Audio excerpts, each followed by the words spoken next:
Let me try to start by relating to something that we're familiar with, and then connect it to something new we're going to be doing, which is building models. So all of you have been running functions for a long time, right? So, hey, maybe I'll write this code, and then our function take inputs, maybe in the form of parameters, and then they have some outputs. Maybe I'm either printing something or I might return a value. And so, for example, I can imagine that a function could be doing something like making some sort of prediction. Maybe my input is that I have some details about a house that's for sale, and then I might be predicting what it might sell for. And so when I have a function like this, that's an example of a model. And I could imagine having it feed in a bunch of values at the same time and making a bunch of predictions. So the idea of machine learning is that instead of having a computer write these, or instead of having a human write these functions, we're going to have a computer automatically generate these functions. And the way they're going to do that is they're going to learn by example. So we'll feed in a bunch of training data where we have a bunch of different houses that have sold for different amounts and have different bedrooms and baths. We're trying to infer things like, well, how much is a bedroom worth? How much is a bath worth? How useful is it to have a newer house?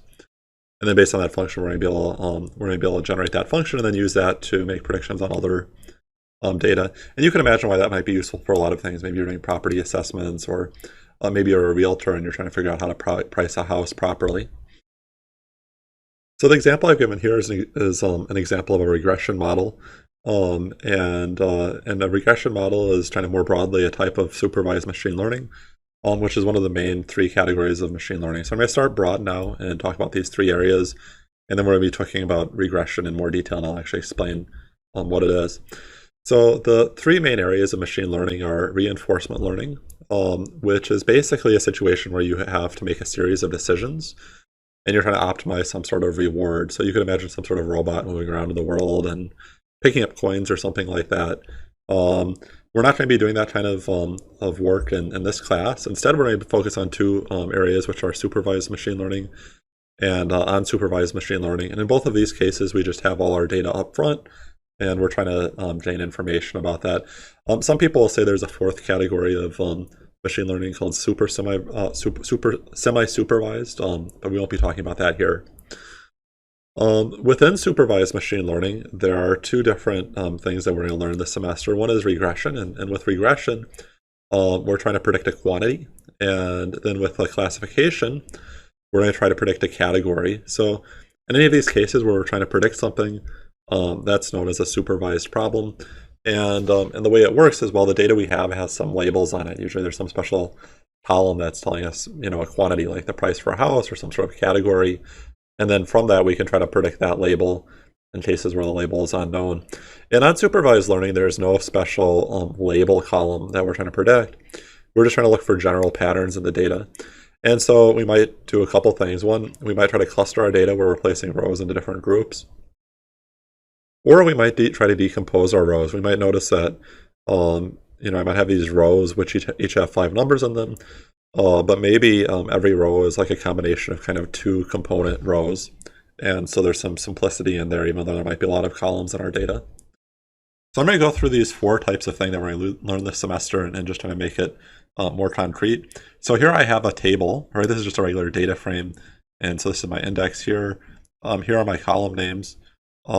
Right now I have a Y column, which is my label. So that's going to be generally what I'm trying to predict. And then I have these different columns here that I guess I'm just calling them x0 through x4, but usually those would have some sort of real name, right? Like before I saw that we have like the number of beds in a house. So this label that we're trying to predict is, what we're going to try to do is look for a relationship between that and these other columns, which we're going to call features. And so in general, what will happen is that we have some examples, some rows where we have examples of both. And then there might be some other data where we only have the features, but we don't have the Y label. And so we want to try to predict what should go in here. And you can imagine why that might be. Maybe these are all different houses, and some of them have already sold, so we know what they sold for. And then these have not gone on the market yet, so we're trying to predict, well, what would they sell for if they do go on the market, right? So the problem here with regression, I just want to state again, is that we want to predict a quantity, the Y column in this case, based on the features, right? And by a quantity, I mean this is like a number. So how are we going to do that? Well, we might actually break it down into 3 parts. First, we might select a subset of the data that we, for which we know the answer. and then we might leave some other data aside for which we also know the answer. And what we'll do is we'll run an algorithm that is able to infer what the relationship is between these features and these labels. Once I've done that, I might run my model on these other ones for which I also know the answer. Now, of course, I already know the real answer, and unless my model is perfect, it's probably going to give me somewhat different answers. And so why would I do this? Why would I want to make a prediction if I already know the answer? And the reason is that I can do this to evaluate my model, or I might say test my model. So for example, if my model says that this row should have been 70 and it's actually 72, well, that's an error. Same thing here, 60 versus 59, that's an error. And I can try to quantify all of these errors and then give my model some sort of score, right? That's the testing phase. So after that, after I've learned my model up here and then I've kind of evaluated it on some known cases, then I might actually put it in production. Production means I'm using it for real things, and I'm trying to predict actual unknowns in the world. Like, for example, if I add a new house to the market, what might it sell for? And I could come up with these different values there. Another thing we might do, even beyond making predictions, is that I might look at that model and just try to learn things about the world. So I keep going back to the example where we're selling houses. I think it's interesting to just know, well, for each additional house, or for each additional bedroom or bathroom I have in my house, how much does that increase the value of my house? And I could use that to make different decisions, right? Like maybe I want to do a housing remodel. Am I going to get more benefit by adding another bathroom or another bedroom? Right, so we can just kind of learn things about the world and also make decisions in that way. Okay, so all this was regression, which was the first kind of supervised learning we're going to learn this semester. And when we're doing these regressions, right, the key thing that makes the regression is that we're trying to predict some quantity in our y label. Now, it's totally possible that our features might be a mix of both quantities and categories, right? So something like green, red, blue is a category. Something like shape is a category. A lot of things that are strings are categories. That's fine, right? The distinguishing characteristic of a regression is that the label column is quantitative. If I somehow am working on a problem where my y is categorical, then this is no longer a regression, it's a classification problem. But otherwise, all these other things I've been talking about where I kind of do training and testing and then I put in production, all of that is the same. We're just dealing with categories instead of quantities. Okay, so moving on, we saw the two kinds of supervised learning, which is both regression and classification. What about unsupervised learning? The main thing here, the main point is that there is no label column, right? I just have a bunch of features. And then I can try to still learn some patterns about this, even though I'm not trying to predict anything. And so one of the things I might want to learn is, well, are there any sort of natural groupings of these rows? And so there are algorithms out there that will, let's say, put all of these rows into 3 groups, and it might assign them numbers like 0, 1, and 2, right? And then just to kind of draw what that looks like, well, all of these rows belong together. Now, I really want to stress here that there's no data out there that tells me what the proper grouping is or even how many groups there are. So when I'm doing this, it's not exactly like there's one right answer. But that doesn't mean that all groupings or classifications are equal. I can measure within a group how similar those rows are to each other if I have some metric for that.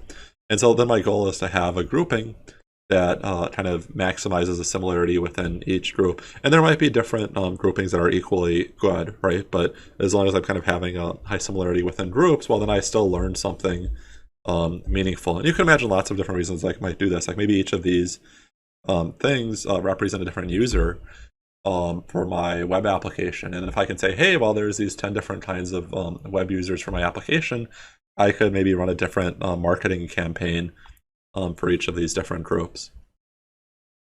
Okay, so clustering again is unsupervised, and it's unsupervised because, well, there was no label column I'm trying to predict.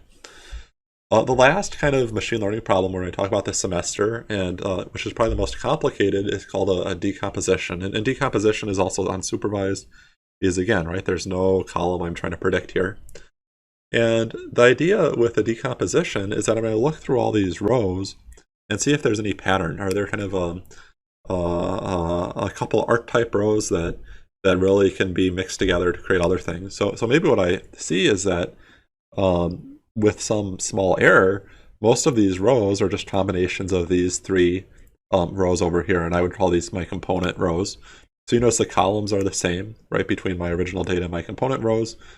And then to get this row here, like -11, -7, 3, 20, 20, what I would do is I would multiply this row by -11, and then add it to 21 times this row, and then add it to -8 times this row. All right, so I'm kind of taking a weighted average of these three rows to produce this row. And if you actually crunch these numbers, you'd see that I would get something kind of similar to this, but there would be some error, right? It's not a perfect match, which is fine. I mean, the fewer components I have, well, then I can have a simpler model, but well, there might be more error. So I have that here, and I have these numbers here. And what we'll generally do when I'm trying to mix these components to create a row is I'll put these numbers in another table down here. So this will be a table of all my weights, or maybe my principal component scores. And so I'll put, -11 here, 21 here, and then -8 here. And then for this next row down here, right, I'll do the same thing. I'll say -43 here, 12 here, and then the -6 here. And so since I'm doing this, I'm putting kind of these mixtures for every row down here. What that means is that if there's n rows over here, then there are also going to be n rows over here. If there are m columns over here, well, then there would be m columns over here. So basically what I can do is I can take this big table and I can reduce it to having some components here, and I can have some weights here. It's useful for lots of things. One is just if I'm trying to save space on my storage system, right? I can have these things be smaller. But then it's also nice if I'm trying to do other phases of machine learning, like a classification or regression. It's kind of nice if I only have like 3 feature columns instead of the original 5. That's trying to help me in a number of cases. Okay, so that's a whirlwind tour of these 4 problems we're going to solve: regression, classification. Those are both supervised because, again, it's labeled. Clustering, decomposition. There is no column we're trying to predict, so that's unlabeled. It's unsupervised learning. And so for each of these 4 things, there's actually a ton of different algorithms out there. And in this semester, we only really have time to learn like one algorithm for each of them. And so if I go to this website down here, this is the website for scikit-learn, which is the module we're going to be learning. And there's probably close to hundreds of different algorithms or different classes they have there. I put a small subset under here. And so I can see, well, here's all these different things they have for clustering. And we're going to just learn one of those, which is k-means clustering. Decomposition, all these different things I can do, we're going to learn just one of them, which is PCA. It turns out that for a lot of algorithms, the classification and regression come in pairs. So for example, here I have like a decision tree classifier, here I have a decision tree regressor. Here I have a k-neighbors classifier, here I have a k-neighbors regressor. And that's why I didn't kind of split these out. I just put both of these under these 2 categories. And so we're going to learn 2 things here. We're going to learn logistic regression, and we're going to learn linear regression. And this is a little bit confusing because, well, this part's obvious, right? The linear regression is trying to be a regression here. This is the one that people get confused on, because even though it says regression in the name, it is not a regression. It's actually a classification, right? So these are the 4 things we're going to be learning this semester. And logistic regression is one people always get confused on because, well, it's not actually a regression. And I think once we learn all these things, the very nice thing is that the interface to using the other ones is relatively simple. So for example, once you know how to use a linear regression, you could very easily just replace the word linear regression with ridge, and you're still going to be able to do all your machine learning stuff correctly. Now, before you do that, you should probably learn about how ridge works and then think about which model is best for you. But at least in terms of the code, it's very simple to switch between different models with any of these 4 categories. So I want to talk a little bit, that was pretty high level, I want to talk a little bit about the foundations we're going to need to be learning this machine learning, both in terms of the code and then also the math. We're going to learn a few different modules. The main one is at scikit-learn. I was just showing some documentation from scikit-learn.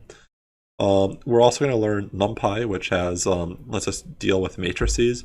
It turns out that NumPy NumPy is really the foundation for pandas, right? All pandas data is actually stored in NumPy, and now will be a good time for us to actually see that.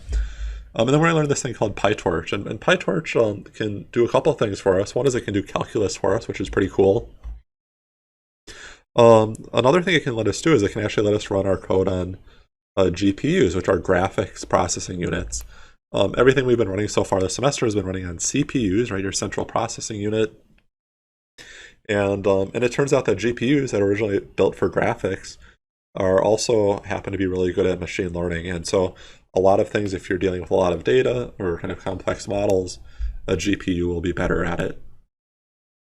We're going to have to learn a little bit of math. I'm not assuming you have any math background besides what you might learn in high school. But let me give you an example of how math is going to come into play here for a regression problem. Right, so we have this example again with all the houses and these characteristics, and then we have a function that predicts the price. How would we do that with matrices? Well, I might take all these numbers in a data frame and put them in this matrix here. And then for my function, I may have kind of just an algebraic expression, which is using matrices. So my x here is this matrix, c is a vector, b is just a number. And when I run this, well, I'm going to get this other vector out here, which actually has all the prices, right? So to understand what's going on here, we have to learn a little bit of linear algebra, right? This is not a regular multiplication. It's actually something called the dot product, and it looks like this, right? I can take this x matrix here, dot product it with this vector, and then add a number, and then that's how I'm going to get my results over here on the right-hand side to do one prediction, right? And what's cool, right, is that if I can do one row times this vector here, and I get one house value, and it's just going to go through kind of without having a loop even, right? The beauty of linear algebra and multiplying matrices together with the dot product is that I can do it in one step and I'm going to get actually all of these numbers. The code for it is pretty simple.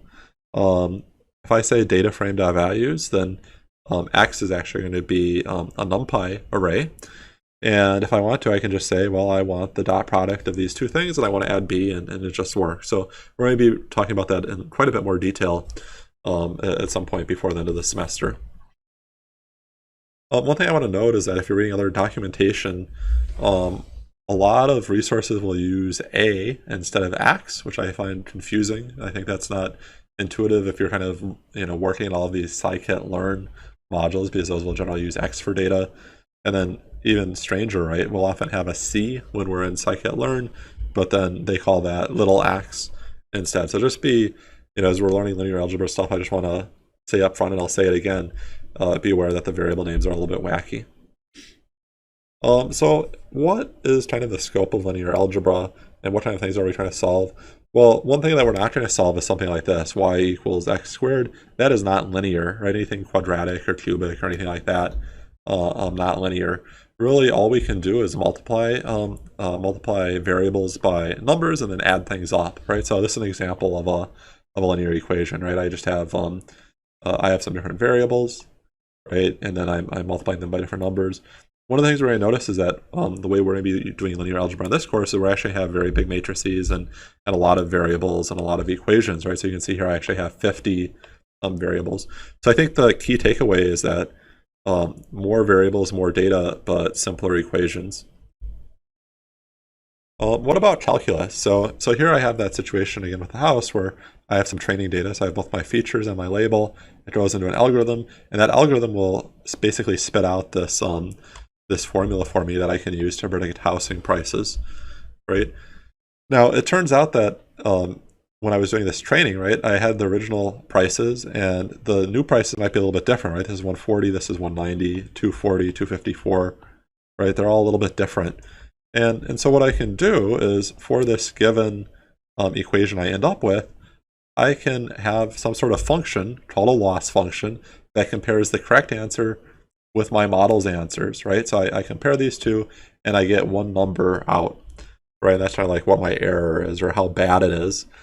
And of course, how bad it is really depends on kind of the numbers that are part of this equation down here. So the whole idea of this training thing with this algorithm is that I want to find out, well, what C can I do that is going to make my error, my loss, as small as possible, right? So we're trying to minimize something. And I don't expect you've taken calculus, but I know a lot of you have. And in calculus, we're often trying to minimize or maximize things. And that's why it's trying to come into play a little bit here. The good news is that we don't have to understand calculus. There's going to be modules that can do it for us, such as this PyTorch thing that we're going to be learning. PyTorch is also going to help us be able to run our code on GPUs. We're going to be able to do things like take two matrices, shove them over to a GPU, and then multiply them together, and it'll just kind of, it'll almost feel like it's just magically going faster than it would if we're running on a CPU. And it doesn't take a lot of code to move it around. So PyTorch is going to be very powerful, both in terms of calculus and using GPUs. To conclude this video, I just want to talk about this difference between developers and users, and then who we are. When I'm looking at this picture here, right, I'm feeding all this training data into a machine learning algorithm, and then that's giving us a function we can use to make predictions. There are classes, and I guess people in general, who either develop new algorithms or write code and optimize code for existing algorithms. And we'll just do a tiny bit of that, but that's not our focus. We aren't trying to do machine learning research or come up with novel ideas. We aren't developers. Instead, we're going to be users of machine learning algorithms that come in scikit-learn.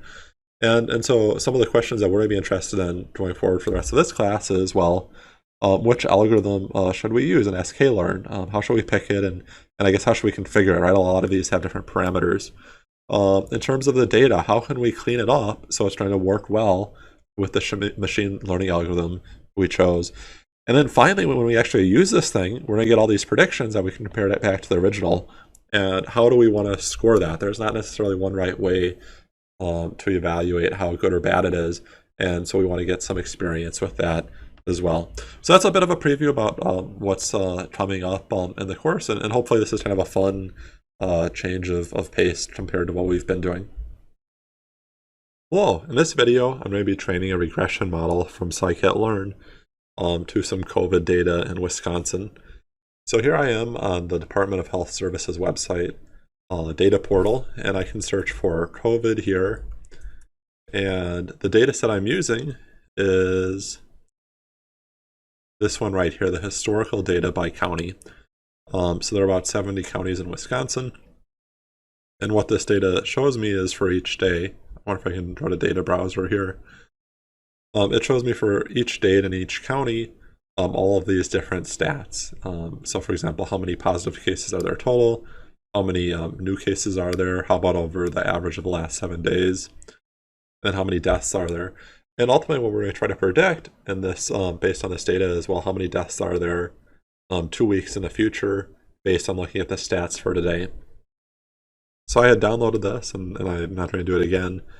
And then there was a fair bit of data cleanup that I had to do here. And that's not the main point of this lecture, so I have a notebook for it that does all the cleanup. I'm just going to kind of quickly walk you through some of the things I did here without spending too much time on it. One, I pulled out just a few interesting columns. So for example, how many positive cases were there on average over the last 7 days? And then how many new deaths were there? We had a bunch of missing data, so I just dropped anything with missing data.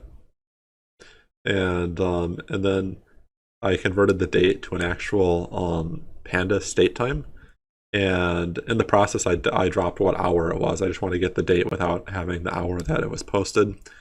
And then finally, the documentation for this data set says that negative 999 really means that there's less than 5 in whatever that field is. So it could be anywhere from 0 to 4. And so I think just for simplicity, I just replace that all with 0. We don't really know what that is. You could imagine doing something smarter like maybe 2.5 seems more fair in some sense. Anyway, so I get a data set that looks like this, right? And in a lot of cases, while there's no new cases and no new deaths, maybe for some of these smaller counties. And then of course, for larger counties, this definitely is not 0. And so then I go down a little bit more. The other thing I want to do is I want to add a column which isn't just, well, how many new deaths are there, but how many new deaths are there 2 weeks in the future. And so I had to do some trickery with time deltas to basically join the data in 2 weeks in the future. And you can look at that if you're interested. But in the end, I get a data set that looks like this, right? I know how many new deaths there are on this particular day, and then this last field is how many there are after the specific one. And I saved all this to this Wisconsin COVID data set, so that's what I'm going to be working with here. And I'm just going to head over here and create a new notebook to analyze that. So let me head here, and then what I'm going to do is I'm going to import pandas for starters. So I'm going to say import pandas as PD, and maybe while I'm also at it, I'm going to import matplotlib.pyplot as PLT, and then maybe I'm just going to configure my matplotlib stuff first. Plotlib inline, and then plt.rc params. Let's just make the font size a little bit bigger. Great. And so now I can actually get my data frame. So I'm going to say data frame equals pd.read CSV. And what do I want? Well, that file I produced from that other notebook, which is Wisconsin COVID.csv. And let me just peek at that. So that's all good. And maybe just to make sure that all these things are not actually zero, I'm just going to say, what does the data frame mean? And so I can see on average in a given county in a given day, on average 1 in 4 people have died. And so what I'm going to be trying to do is I'm going to try to be predicting this field on, I might either try this as a feature or this as a feature, and this is going to be my label column that I'm actually trying to predict. It's a quantity, which is why I'm doing a regression instead of a classification. Often before I jump into trying to do a regression, I'll do a scatter plot to just see if I can identify visually any patterns in the data. And so I might do something like this. I might say dataframe.plot.scatter, and then I can say my x equals something, and then my y equals something. And so in both cases, the thing I'm trying to predict, my y, is how many deaths are there going to be 2 weeks after this given date. And then my x, I guess for the first case, I'll try the 7-day average, like that. And so I can see a picture there. And then the other thing I want to do is I want to say, well, if I look at how many deaths there were today, what will that tell me about how many deaths there will be 2 weeks from now? And I see a slightly different pattern there. Sometimes for these, I like to say alpha equals 0.2 or something like that, just give it a little bit of transparency when a lot of points are on top of each other. And so I'll do that as well. And so the other thing that I'm going to like to do as we're going forward is we're going to train a regression model on both of these variables. And so I want you to get a sense when we score that, how that score corresponds to kind of the strength of the relationship in both of these. So I'll start with this one. How can we train a regression model that fits this to this? And the first thing I have to do is I'm going to have to import it. So I'm going to say from sklearn.linear model import linear regression. This is the main regression model we're going to learn this semester. So I'm going to do that. And then if I want to, I can create a new linear regression object, just like that. And so there's a few methods that we're going to want to learn with this. So some important methods are going to be fit, predict, will fit, score, and predict. And we're going to be running those things on our data, right? So let me come down here, and what I can do when I'm fitting it or training it is I give it 2 pieces of information. I give it my my x values, and I'll give it my y values. And for the y values, that could be a series if I want. So I could just pull out that one column. For my x values, it has to be a data frame. And so let me just take a look at my data frame earlier. What I'm going to do first is do a model corresponding to this plot, right? So I want to do it based on how do the deaths today predict the deaths in the future. And so what I have to do is I have to pull out this one column, these new deaths, into a data frame. So the way I'll do that is like this. If I do this, just death new, then what? Then I just did a series. The way I can do a data frame is I can pass in a list, and I can say some columns here, right? And so it kind of looks weird, right, that I'm putting a list inside of brackets, but that's what's happening. And in this case, I'm really just interested in one thing, which is just, well, how many new deaths were there on this particular day? And so I do that, and I get this nice data frame, which is going to work well for us. And then for my y values, I can just directly pull it out as a series. And that will be death new 2 weeks from now, right? So these will be my x values. That must be a data frame. And then this y values, and this can be a series, right? And in general, why is that? Well, I'm trying to predict one thing, but I might be making that prediction based on multiple columns. So I'm going to head down here, and I'm just going to copy these things. I'm going to copy this right here. And then I'm going to copy this right here, just like that. And I train it. So fit means to train based on the data. So I've given it a bunch of examples of my features and my labels, right? So I can do that, and that's relatively uneventful. And I would like to be able to visualize what it looks like, what this model looks like, kind of what predictions is it making if I have new data. And it turns out that since I'm doing the linear regression on just one column here, it's actually going to be fairly easy to visualize, because I can ask it for a given x value, well, what y value do you predict? So I can do that with this. I can say lr.predict, and then I can have to pass in some sort of value here, right? So I think I can pass in something like, hey, if there's 10 new deaths today, how many do I predict 2 weeks from now? And I have to pass this in as a list of lists, because that was the shape of this up here. And I can see that there's also this array thing, which is a NumPy array. We're not going to worry about that too much for now. The way I'll generally do these predictions is that I might create a data frame that will help me show a fit line, right? That's one way we can represent the relationship here, right? If I drew a line on this, that would tell me for my x variable, well, what do I predict for my y? And so I'm going to create a new fit data frame like this, data frame, and then I'm going to have a column, which will be death new. Remember, that's the number of deaths today. And for that, I'm just trying to try to put a bunch of different values, right? Maybe I'll go from like 0 to 500. And let me just take a peek at that. Okay, so that's my death new.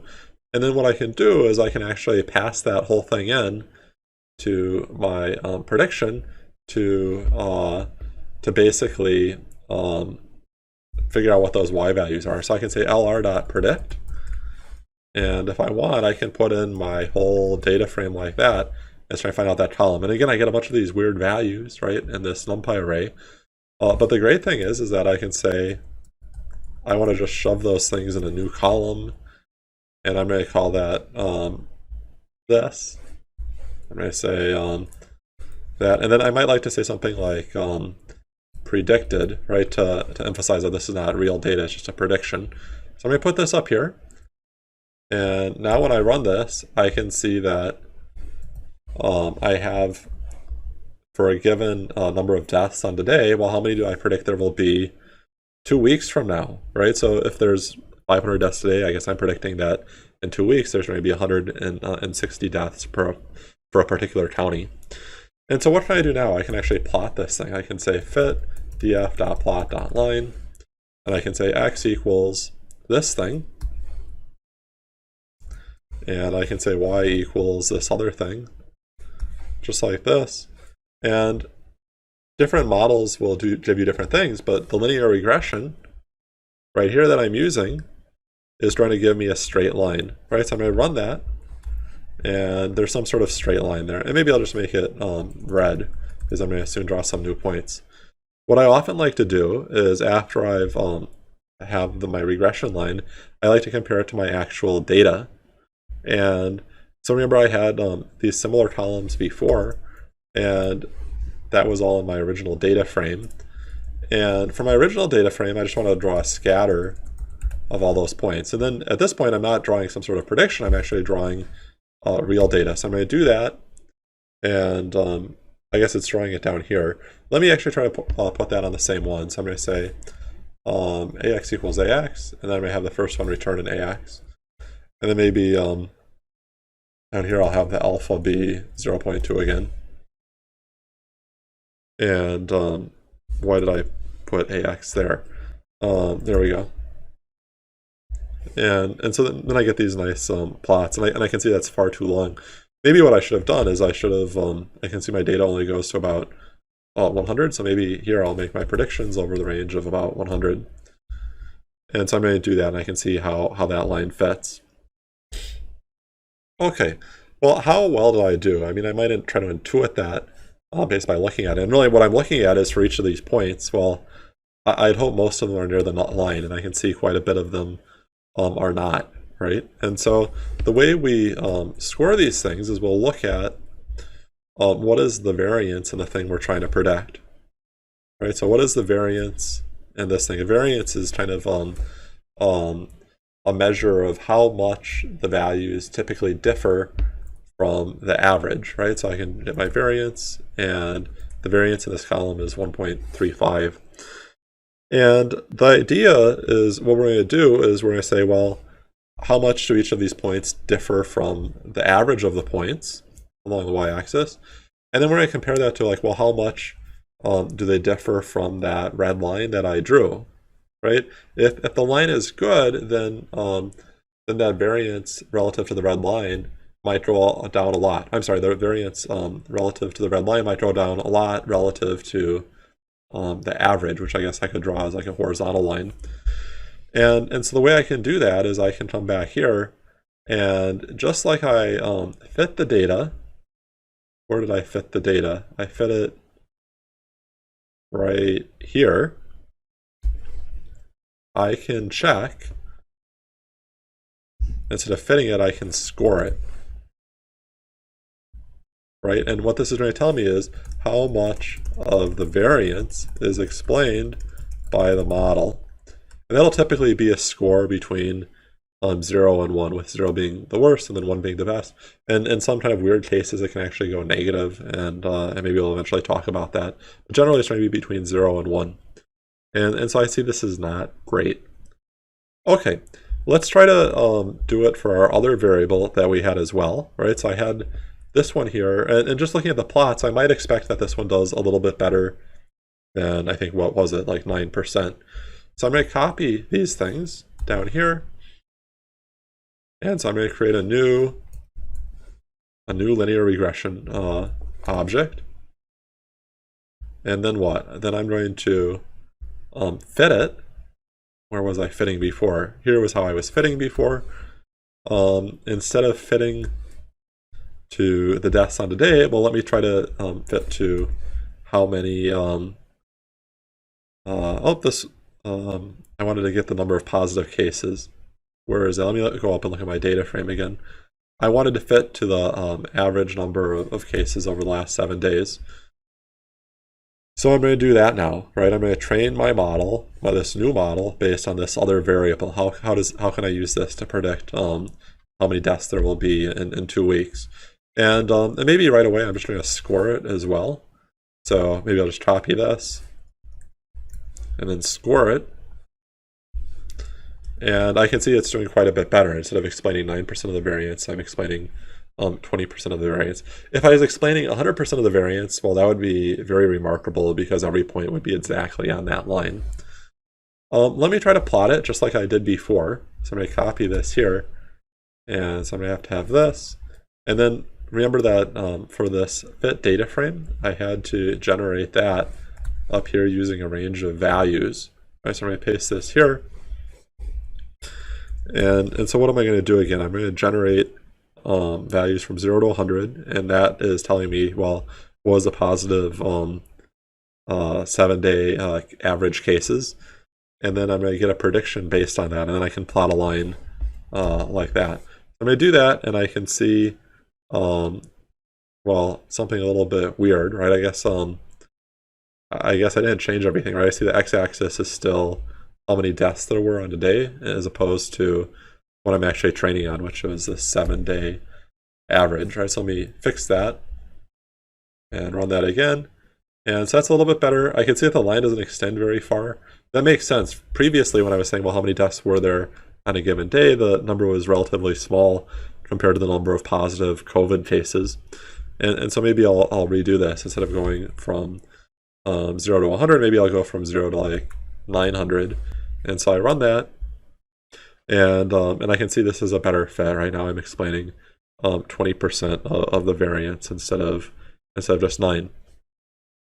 So I did something bad here. Well, and I want to talk about that in the next video, but I just want to leave you with a thought. Let's say I'm teaching something in class, and I work out an example. And so maybe everybody sees that example and they try to learn from it. If I put exactly that same answer, or exactly that same example on an exam, what does it mean that somebody does well on that exam? I think there's two possibilities. One is that maybe the person genuinely learned something from that example, and then even though they're seeing the same example again, they understand what's going on. The other possibility is that maybe somebody just memorized the answer to the example, and then when they see it on the exam, well, they just repeat it. And that would be not so great. And so the same thing happens here, right? When I'm fitting, I'm really giving my linear regression model some examples. And then when I'm scoring it, well, I'm actually using those same examples. And so if this score were good, and I guess here it's not great, but if it were good, then I wouldn't really know, well, did the model effectively memorize the answers, or was it overfitting? Overfitting is what we mean when it basically memorizes it.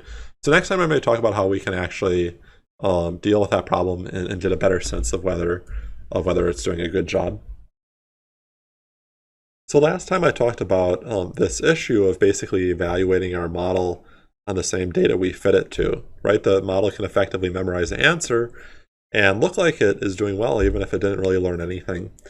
And so the way we'll deal with this problem is we'll use something in sklearn called a train test split. And this is a general strategy, but this specific method will make it easy for us.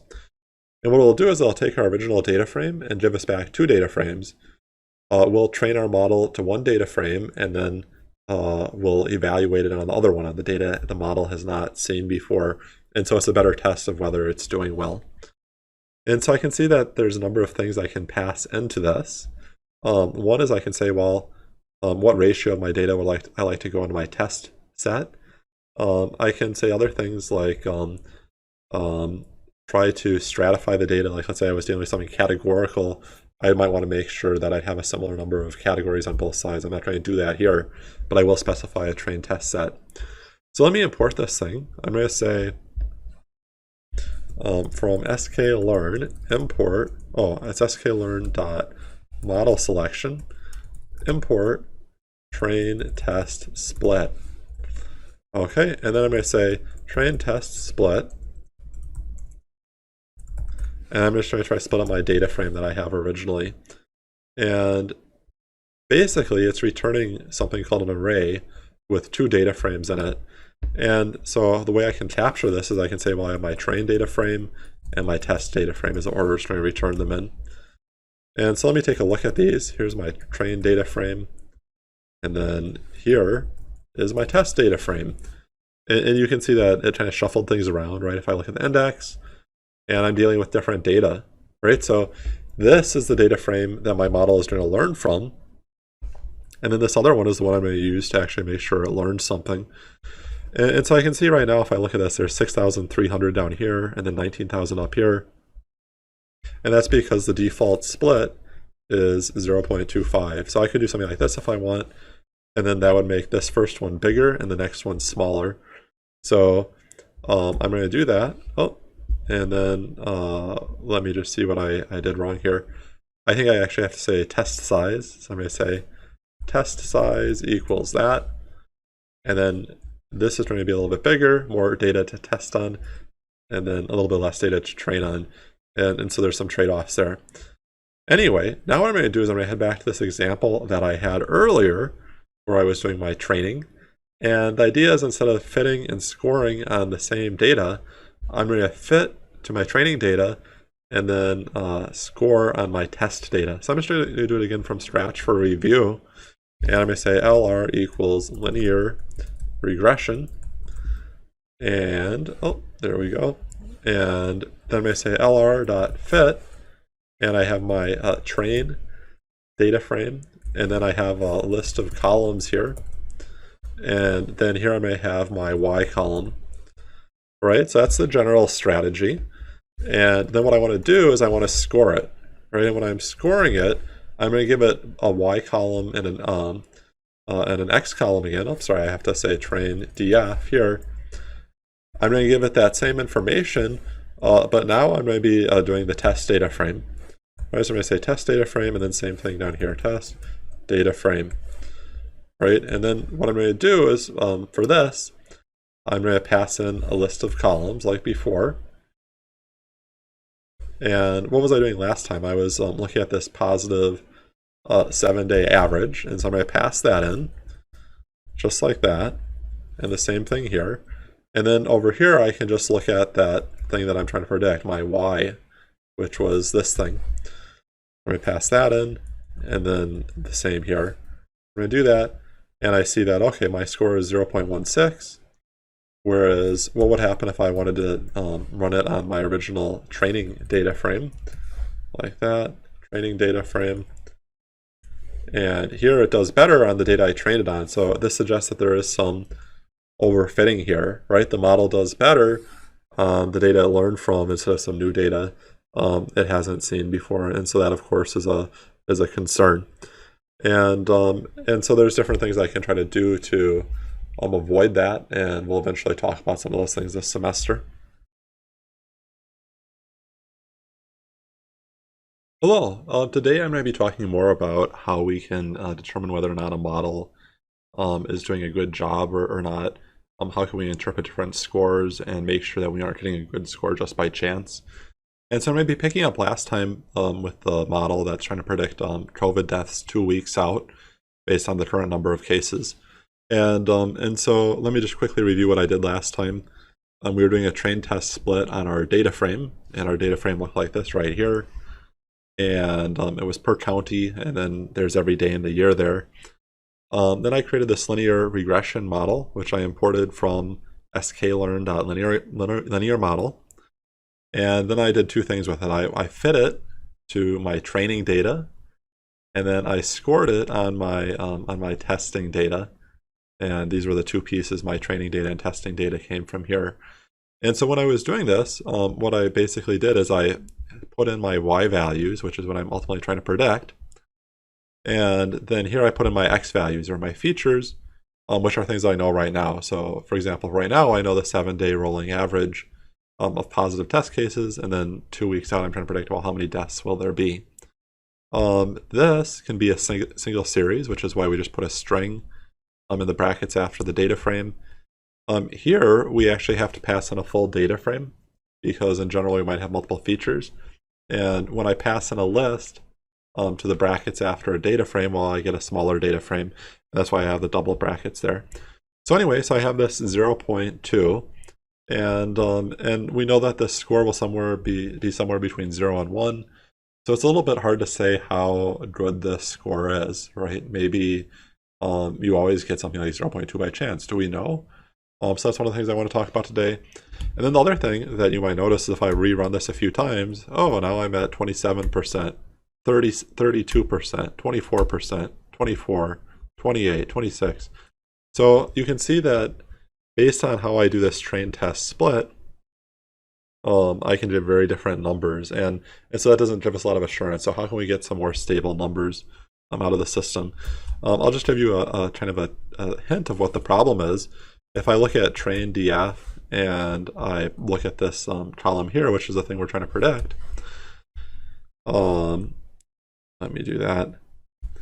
So I have all those numbers there. Let me look at the variance of that column. Variance is just kind of a measure of how different values are from the average.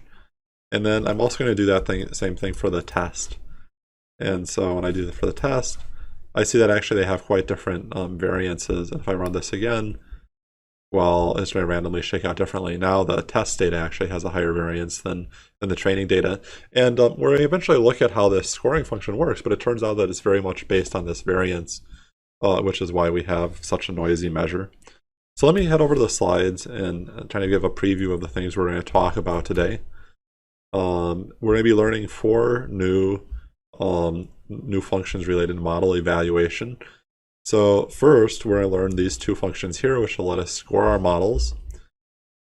Second, if our model is kind of mediocre like mine is, right? I mean, 0.2 is not great. How can we know if it's not just chance? And then we're going to be using something called the permutation test score for that. And then finally, to get a less noisy measure, we're going to be doing something called cross-value scoring. And so let me start here with these 2 metrics here. I have this R2 score and mean absolute error, and we'll talk about how those work. So if I go back to my slides, or go back to my notebook right here, I'm doing this scoring here. I can also up here, I can say from sklearn.metrics, import, there's a couple things I want to do. I want to do the R2 score, and then the mean absolute error score. And so the way all of these metrics work is kind of like this. I'll call the metrics function, and then I'll say something like, let me actually just check this here quick. I'll say something like, I had to make sure the order is different between my true and my predicted. I'll say, what are the true values, and then my predicted values. And so for example, up here, I know that these are my true values. And then my predicted values, well, how do I figure out my predicted values? I can just say, well, model, please predict for me what these y values should be based on these x values that I'm going to give you. Right, so I'm going to do that. And so here I'm putting in x values, and it's going to return back to me y values. And this weird array thing that we'll eventually talk about. But I could take this and I could put this right here. And so then I could use lots of different metric functions here. I could, for example, use the R2 score right here. And guess what? It turns out that this score here that's associated with the model is just defaulting to use our R2 score. There's lots of different metrics I could have used instead, but this one is the default one. So let's talk a little bit about how this score is computed. So the idea of it is that this is the thing I'm trying to predict, right? So this is my y column, and so I'm going to say y is here, and I can just peek at that. What I want to do is I want to look at basically the squared residuals of this column relative to the mean. And so what does that mean? So I can take this and I can subtract off the mean of this. And then if I want to, I can square all of that. So this is really a measure of kind of how bad the system is if I add all of these things up. So this is really, well, the variance of the system, except that I'm summing instead of averaging, right? So this was my original kind of total error or variance in the system, I might think of it as, except I'm just adding up, so it's kind of a sum of squares. And then what I want to think about is, what if instead of measuring the distance from each value to the mean, what if I measure the distance to my actual prediction? Right, so it'll be very similar here, right? I can say, what is kind of left over if I subtract off my predictions. How do I get my predictions? Well, that's this right here. So I'm going to grab this piece, and I'm going to have my predictions here, and then let me take a look at that. So the way I really think about it is that originally this was how much variance I had in the system, and this is how much I have after I do predictions, rather than just subtracting off the mean. And so what I could do is, well, I could say, well, how much is remaining, right? So I could say leftover divided by the total, and why is that? Oh, let me just put that here. I can say that leftover divided by the total. And I'm like, okay, well, I left 79% of the variance on the table, basically, which means that I took away 20%. And and you can see that that's exactly what this is up here, right? So really, this is the math that people will really kind of use to evaluate how good a regression is. Typically, We can do that more simply with the R2 score, and even more simply, that's the default if I just say linear regression dot score. Let me give you an example of another metric people might use. So maybe I want to just get, well, what is the average error? And so in that case, I would go back to this piece, right? So this is all of the errors. And if I want to get the average, I should probably just think about the absolute error. And then I could take the mean of that, right? So this would be the average absolute error.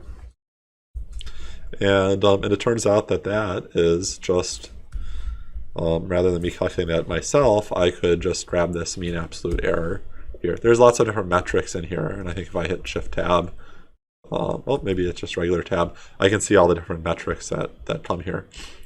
And most of them I have never used. So I'm going to paste this here, and I see, well, that's kind of strange.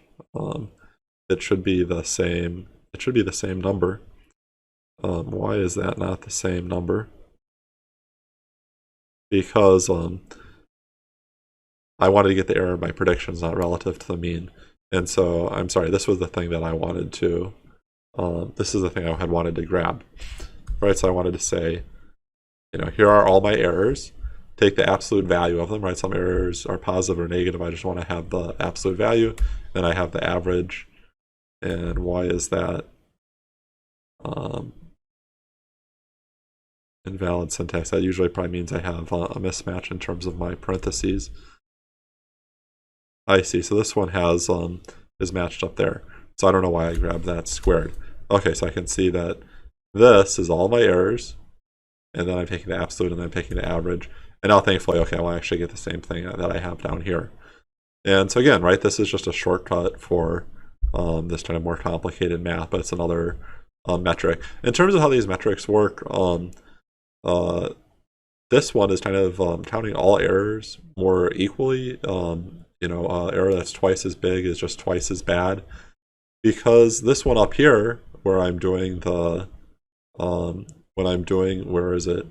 Right here, when I'm doing the R squared score, because that one is squaring my errors, this will tend to make it look worse if I have a few errors that are really big as opposed to many small errors. Okay, so those were a couple metrics. Which was one of the things we wanted to answer in the slides. So I'm just going to head back here. We talked about our squared score. We talked about mean absolute squared error. And that's our different ways we can measure our errors. The next thing I want to talk about is if our score is kind of mediocre, like 0.2 out of 1, how do I know that that's actually good and it's not just chance?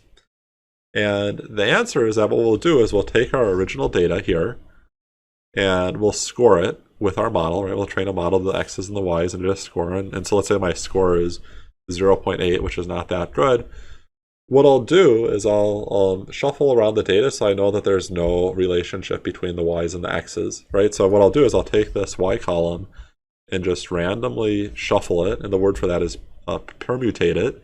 And so I get this permutated version of this column, right? You can see that, for example, 5 used to be the first number, and now 5 is down here, right? So I just kind of randomly shuffle that thing, and then I train the model on it, trying to look for the relationship between the y's and the x's, and there should be no relationship, obviously, right? Because I just shuffled everything around, but I can try to train a model and get a score on it. And so if I see that when I'm basically training a model on garbage data, if I get a better score than I did originally, well, that probably means that I didn't have any sort of significant result originally, right? So I probably didn't have any sort of meaningful model. And so that's the rough idea. In actual implementation, what this function here is going to do for us is it's going to shuffle around the data like this, and it's going to get a score, and then it's going to shuffle it again, and it's going to get a score, and it's going to get something like 100 or 1,000 different scores based on these shuffled data. And then based on that, we can estimate and really see this score over here. Is it kind of unusually good, or does it feel like this could fit in with the garbage data? And based on that, we can basically say, well, hey, do I trust this model or not? So I'm gonna head over here, back to the notebook, and so maybe I'm just gonna make some notes in here just so it's clear what we're doing. So this part was about metrics. And then this part is going to be about permutation testing. And so I actually already imported it, which is great. So all these things are kind of related to model evaluation, and they're under this thing called model selection, because what we'll often do is have a few different models, and we're trying to have different tools to say, well, what is the model that we think is best that we're going to recommend to people. So I see that I have this permutation test score, and I'm going to paste this right here, and I can see that I need three things. At a minimum, I have to have my model, which is just LR. I have to have my my X values, and then finally my Y values. And so the way I'm going to be doing this here is, since here I have this test df and for both my X and my Y, I'm just going to grab these, right? So this was my X right here based on the 7-day average. I want to predict this right here. And so I'm going to grab this. And it turns out that this is going to return a tuple of length 3. So I'm just going to run that. That'll take a moment. And the three things in that tuple are going to be the score of my model originally. It will be some other scores when I have, maybe I'll just call it the garbage score, since I'm permuting the data. I'm not expecting to have any pattern. There's going to be a bunch of those. And then there's going to be something called a p-value.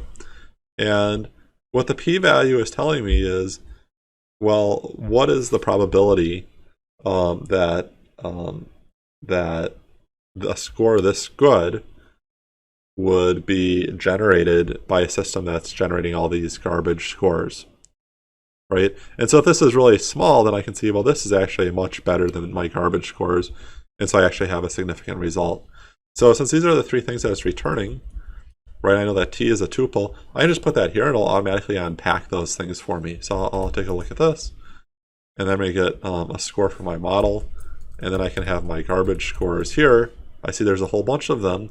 If I want to, I can put those in a series, and then I could get a histogram of those, and I can see that they're actually around 0 or less, right? All of these, and this was around 0.09, which is actually pretty far over here. So it seems like we're pretty far away from these garbage scores, and therefore this p-value is going to be pretty small. It seems like whatever process I'm using to get all these garbage scores is not likely to have a score this good. So I will take this as a meaningful result. Let me head back here for another idea. So how do we deal with the noise? We saw that when I kept doing it a bunch of times, I was getting different scores. And for that, we're going to use something called a cross-validation score. And the way it'll work is I'm going to split my data, instead of just having these train and test, I'm going to split into 4 pieces. And then each of those 4 pieces are going to take turns being the test data. So maybe first I'll train my data on these rows, and then I'll test it on this. And then my model will get, let's say, a score of 0.2. And then I'll take a different chunk of the data. And each of these are called a fold of the data, by the way. And so I'll train on those first, second, and fourth pieces. So I get a model, and then I evaluate on that test data set, and let's say this time I get a little bit luckier, and it's 0.3. Do it again, 0.1, again 0.2. And then I could take the average of these, and that would be a more stable measurement of kind of how well my model does. It's not kind of as vulnerable to what happens to go in the test or training data set, because all the data at some point is in the test data or the training data. So I'm going to head over here and do this, right? So this is called cross-validation. And let me call this thing, so cross-validation score. And what do I have to pass in here? I have to pass in my estimator, and then I have to pass in my X values and then my Y values. Right, so let me grab those things. Right, so it's actually, I guess, identical to this right here. So I'm going to grab my model, my X values, and my Y values.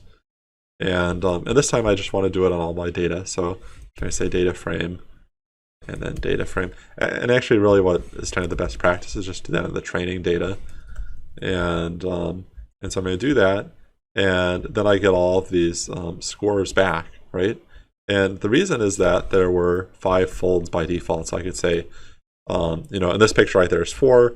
Here I see, well, by default there were 5. That's why I got 5 scores. I can say I want 10 of them, and that'd be fine. I get all these 10 scores back. And these kind of look like those numbers we were seeing earlier, like 0.27, 0.17, another 0.27, 0.304.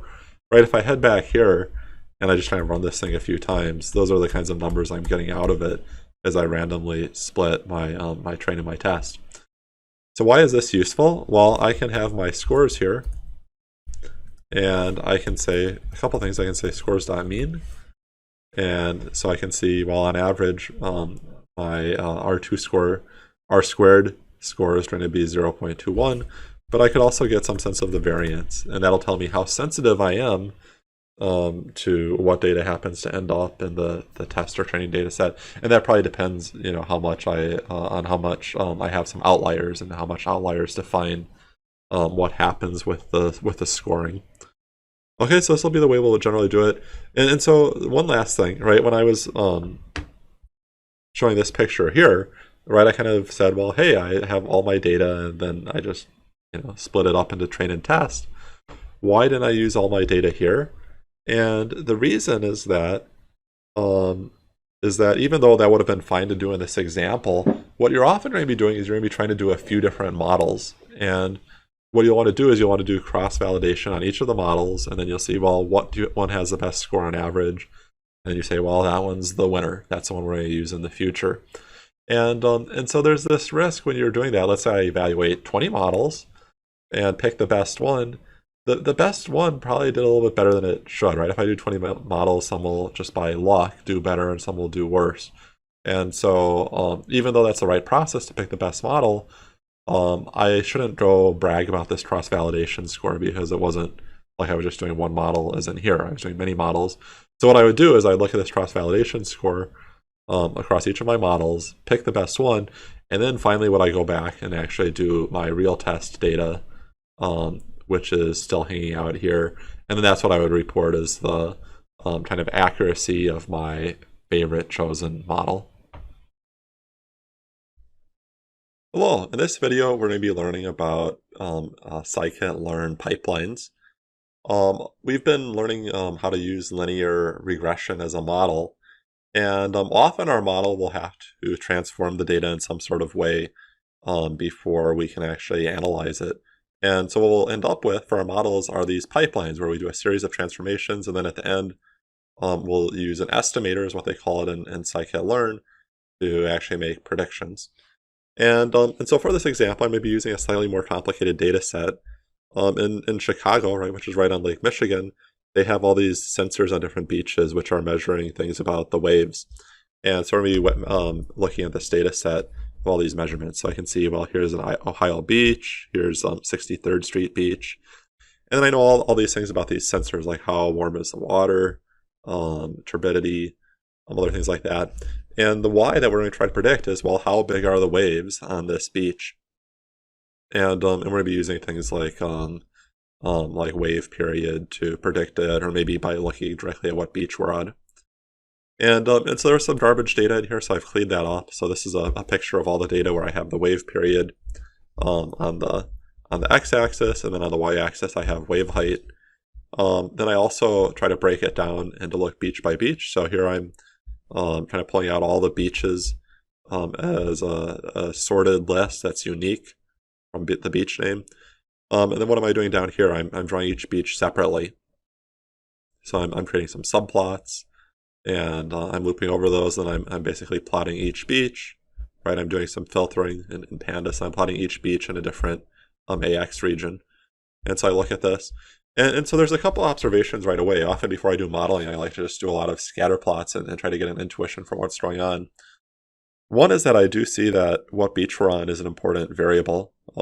Some of these beaches have different patterns in terms of the waves. The other thing I see is that that the relationship between wave period and wave height is not linear. It's not as if the bigger the wave period, the bigger the wave height or vice versa. What I see is often there's kind of like this hump in the middle, right? So kind of if we want to get the biggest waves, we need a wave period that's somewhere in the middle. So I'm going to be making 4 different models here that try to analyze this data. And they're each going to be using different variables in different ways. First will be something very similar to what we've done before. I'll try to predict the wave height based on wave period, just using a simple linear regression. And then we'll see what performance we have there. Next, we're going to learn how we can do a polynomial fit, right? So that means if I'm drawing a line on here, well, the line doesn't have to be straight anymore. Finally, I'm going to look at, well, not finally, but next I'm going to look at what beach. If the only thing I know is what beach I'm on, how well can I predict? And then finally, I'm going to look at the combination of both beach and wave period, with wave period being treated as a polynomial, then see how much I can predict there. So in terms of my imports, I have some things that we've done before. The first thing we learned was how to do a linear regression. We would fit our linear regression to a training data set, and then we would evaluate it on a test data set at the very end. Along the way, we might also do cross-validation within just the training data set. So these things are old, and then these things down here are new, right? So in order to be able to deal with this data, and I want in a polynomial way, I might have to transform it using this polynomial features thing. If I want to deal with categorical data, like, well, what beach am I on? That's not a number, right? That's a category. I have to use this thing called one-hot encoder. And if I want to use both of those, I have to use this other thing, make column transformer, to combine them. And in total, what I'm going to do is I'm going to have this pipeline. And in the end of the pipeline, I'm still going to be doing just a simple linear regression, but I'm going to be making all these transformations to the data before it gets to that. And that's how I'm going to be able to do these more complicated models. So let's start down here, and I'm just trying to number these 4 models, 1, 2, 3, 4, just following the numbering up here. And so I'm going to have model 1 is going to be just a simple linear regression, like that. And then what I could do is I could say M1, well, actually, I could do different things. I could say M1.fit, and I would fit that to my X values, and then my Y values here. This is uppercase because it's a full data frame, and then this is lowercase because it's just a single series. And I guess before I have to do that, I actually have to separate out my train data frame from my test data frame.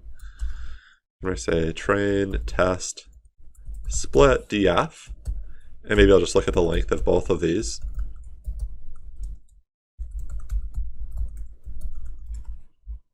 And so about 25% is going into testing, which I'll be fine with that.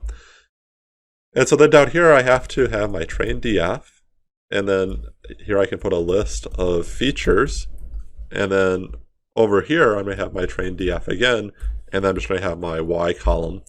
And so my y column, the thing I'm trying to predict is just, well, the wave height, like that. And then my list of features, well, first off, I've put a list here, and that's why I get these weird double brackets. I'm just going to start with wave period, just like that. And I probably have to capitalize to match what is in my data frame from earlier if I check back. Yep, it looks like all these things are capitalizing. And so I can do that. And now this model has learned the pattern. And so then what I could do is I could say m1.predict based on my testing data. So I could say test df, right? So I give it only x values, and then it's going to predict what these y values are for me. And so let me, why did I call it M2, M1? And so I get all these predictions, and then what I could do is I could compare those predictions to what I actually have for that wave period, right? I could compare these numbers to these numbers down here, and at a glance I see it's not very close. The easier way for me to do that comparison and actually get a score will be, I call this scoring, right? So the score function will automatically call that predict on this, and then it'll compare that to my test df of wave height, and it will tell me what percentage of the variance I'm explaining there. And I see right now it's terrible, right? I'm not really explaining anything. If I just always predicted the average wave height, that would be better than what I'm doing right now. Now, of course, some of this is luck in terms of like how I did my train test split. And so the more reliable way to get a measure here, let me just print that, would be to do my cross-validation. Right, so I can say cross-validation score. And then here I have to give it three things. I have to say, well, what is my model? My model is M1. What are my X values and what are my Y values? I'm going to do this up here. And when I'm doing the cross-validation, I usually do that all within the training data. And I just try to hold back the test data for the very end of my project to have a final analysis. Now I see I actually get a variety of scores. And we can see that, yeah, it is a matter of luck. Sometimes I do worse than 0. Most of the time not. I can say how many pieces I want to break my data into. Remember that I cycle through each piece or fold, and it has its turn being the test data set. So I can get more numbers here. Maybe I'm just going to say scores equals that, and I could say scores.mean. And so this is probably a better indication of how well my model is doing. I'm explaining 1/10 of 1% of the pattern, which is not too surprising, right? All I'm using is the wave period, and I'm trying to fit a straight line to this. And I can see, well, yeah, no surprise, I can't fit a straight line to it. Okay, if I wanted to, let me just copy this for a moment. I'm going to delete it shortly. If I wanted to do more columns, that would be an easy thing to do. So for example, if I wanted to also include, let's say like the water temperature, I could easily add that as another column, right? It's very simple to have multiple X values, right? So I can do that here. And then down here as well, and then maybe I get a slightly different score. Still not great, right? Maybe I'm just going to delete this here, right? But it's very easy to add these different things. And why is that? Well, when I do this and I put that list here, I'm just getting a simple data frame of X columns that I want to use for my predictions. Okay, so that's how we can add things. Let's actually think about how we're going to do this now. If I want to have a polynomial fit. So what we'll do is, let me actually delete all of this. I'm just going to create a demo here, which is going to be a copy of my train df. And in my train df, I'm going to have just wave period. Let me take a look at this data frame. What we're going to be doing, if I want to have, say, like a quadratic fit, I want to just add some columns down here that are going to contain that squared data. And so I could do things like this. I could say demo, I could say period squared equals demo of wave period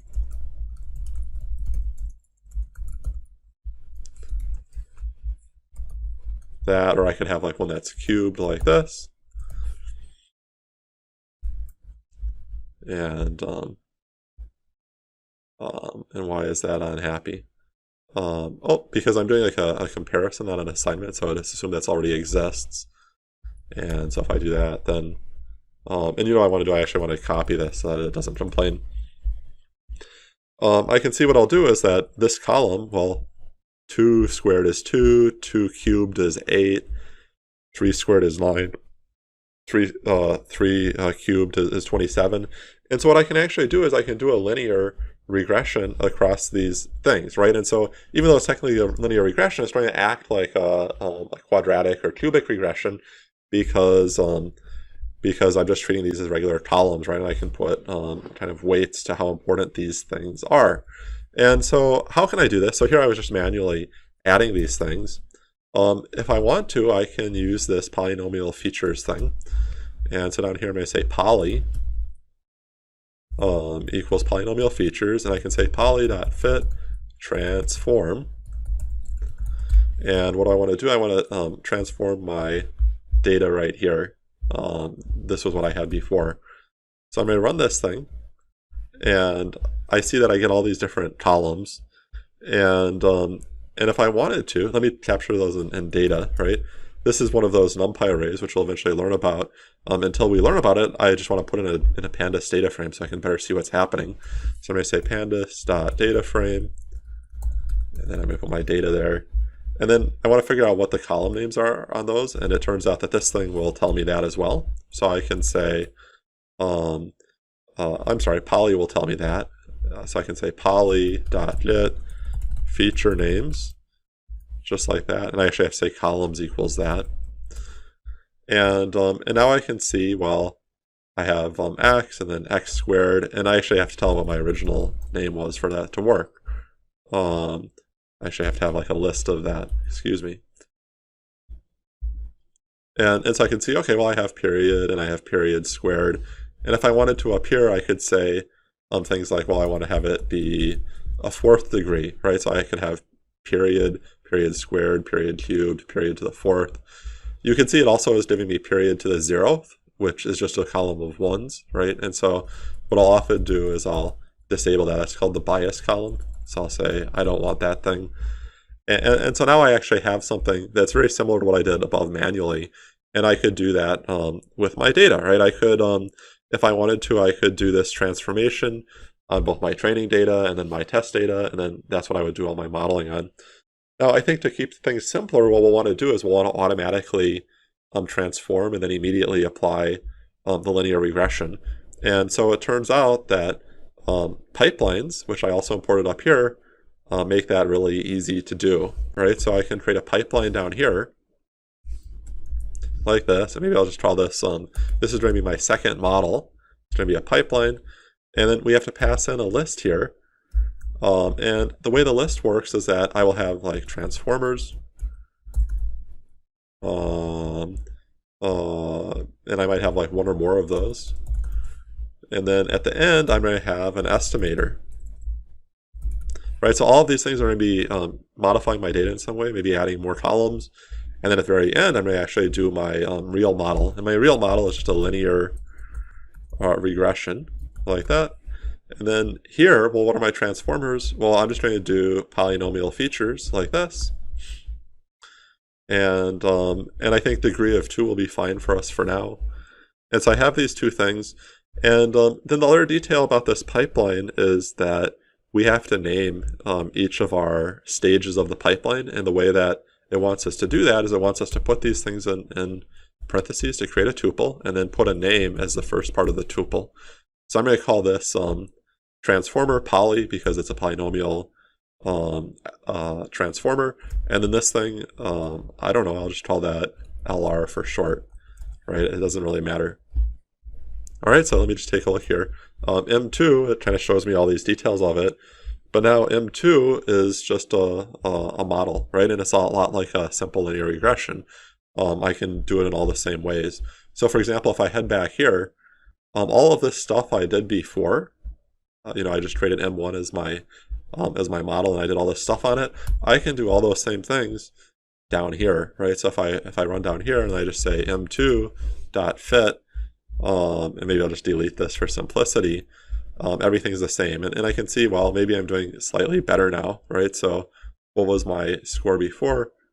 Actually, that's exactly the same. I was expecting to do slightly better. And why wasn't I doing better? Probably because I was evaluating my same model. That's the curse of the copy paste. Okay, so before, let me just see this.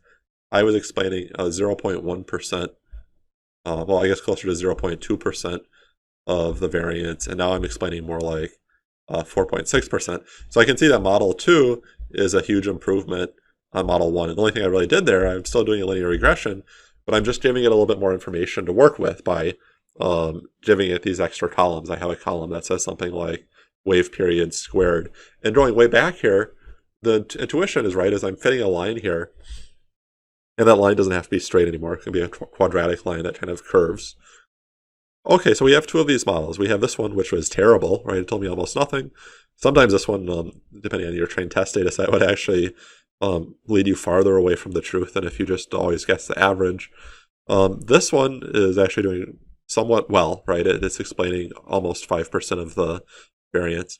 Let's try the beach and see how we can do that. So that'll be my third model.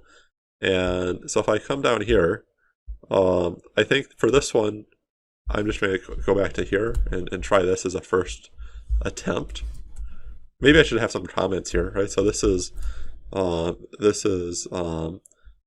poly on period, and then what was this one up here? So model 1, this was just linear on period, and then I'm going to try doing linear on beach is what I'm trying to do right now.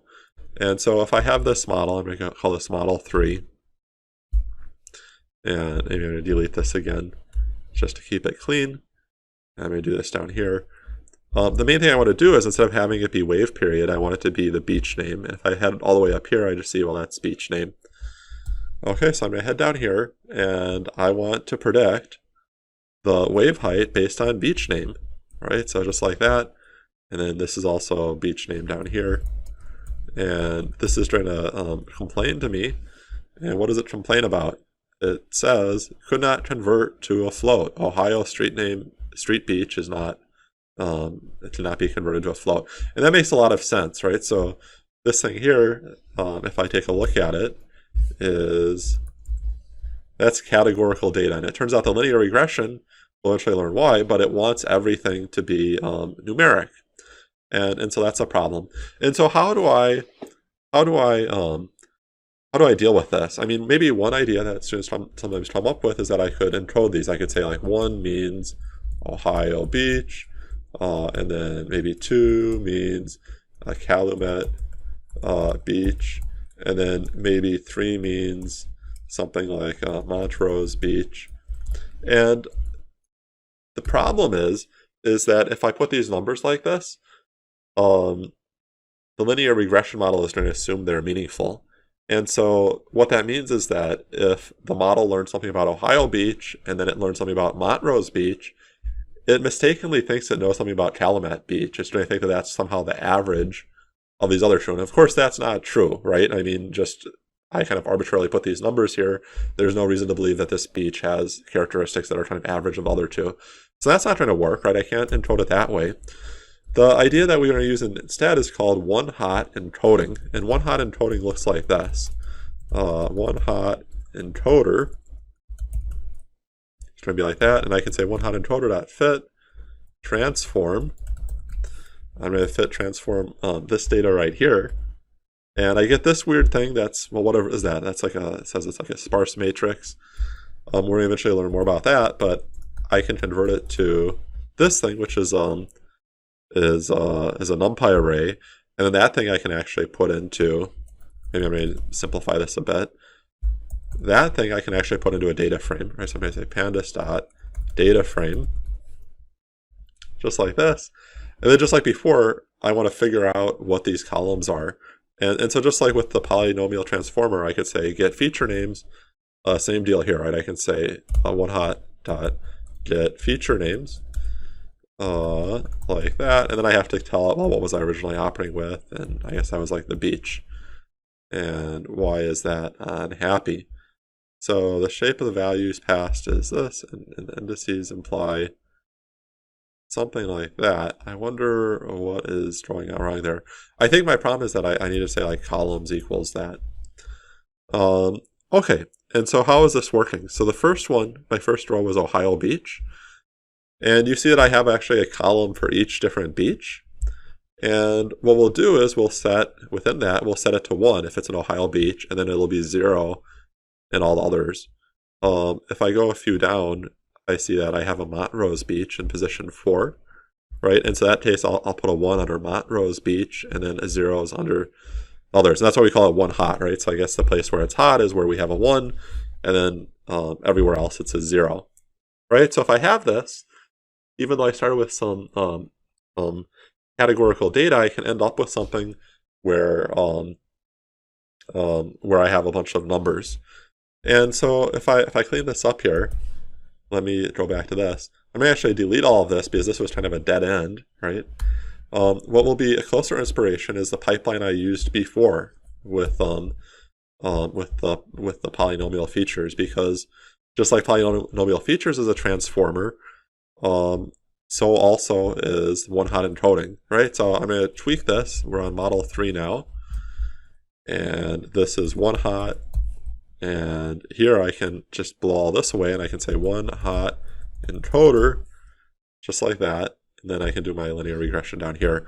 And so then I can say, down here I can say, I think it was like beach name, right? So beach name, and then actually, I don't even need this, right? I'm kind of, this will automatically do the fitting for me and tell me how well it's doing. I I wonder why this is complaining up here. I get nervous that that's red. Anyway, it'll probably tell me shortly. I can say beach name here. And then let me try that. And then sure enough, it's invalid syntax. Because I didn't have a match there. And so this does even better than before, right? So I guess just looking at the beach name is even better than knowing what the wave period is, right? So my model is getting better and better, right? First I started with just a linear model on the wave period, and then that's terrible, right? I'm not even explaining 1%. Then I said, well, let's do a polynomial fit on the wave period, and I'm explaining almost 5%, and about 4.5%. Then I just look only at the beach, and I get 5.5%.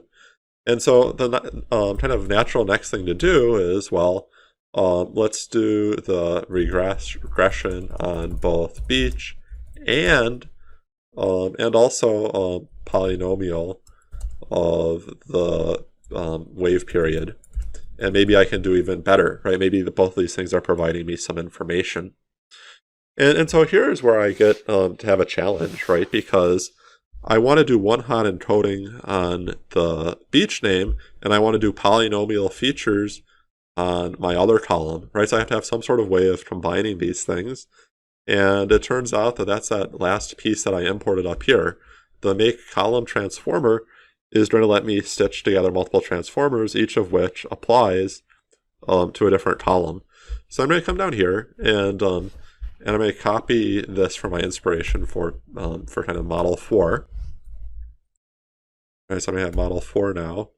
And what am I going to do? So this is what has to change, right? Somehow I have to have something here that can capture both columns, right? Because what I'm going to do down here is I'm going to pass in both beach name and wave period like that in an effort to predict my wave height.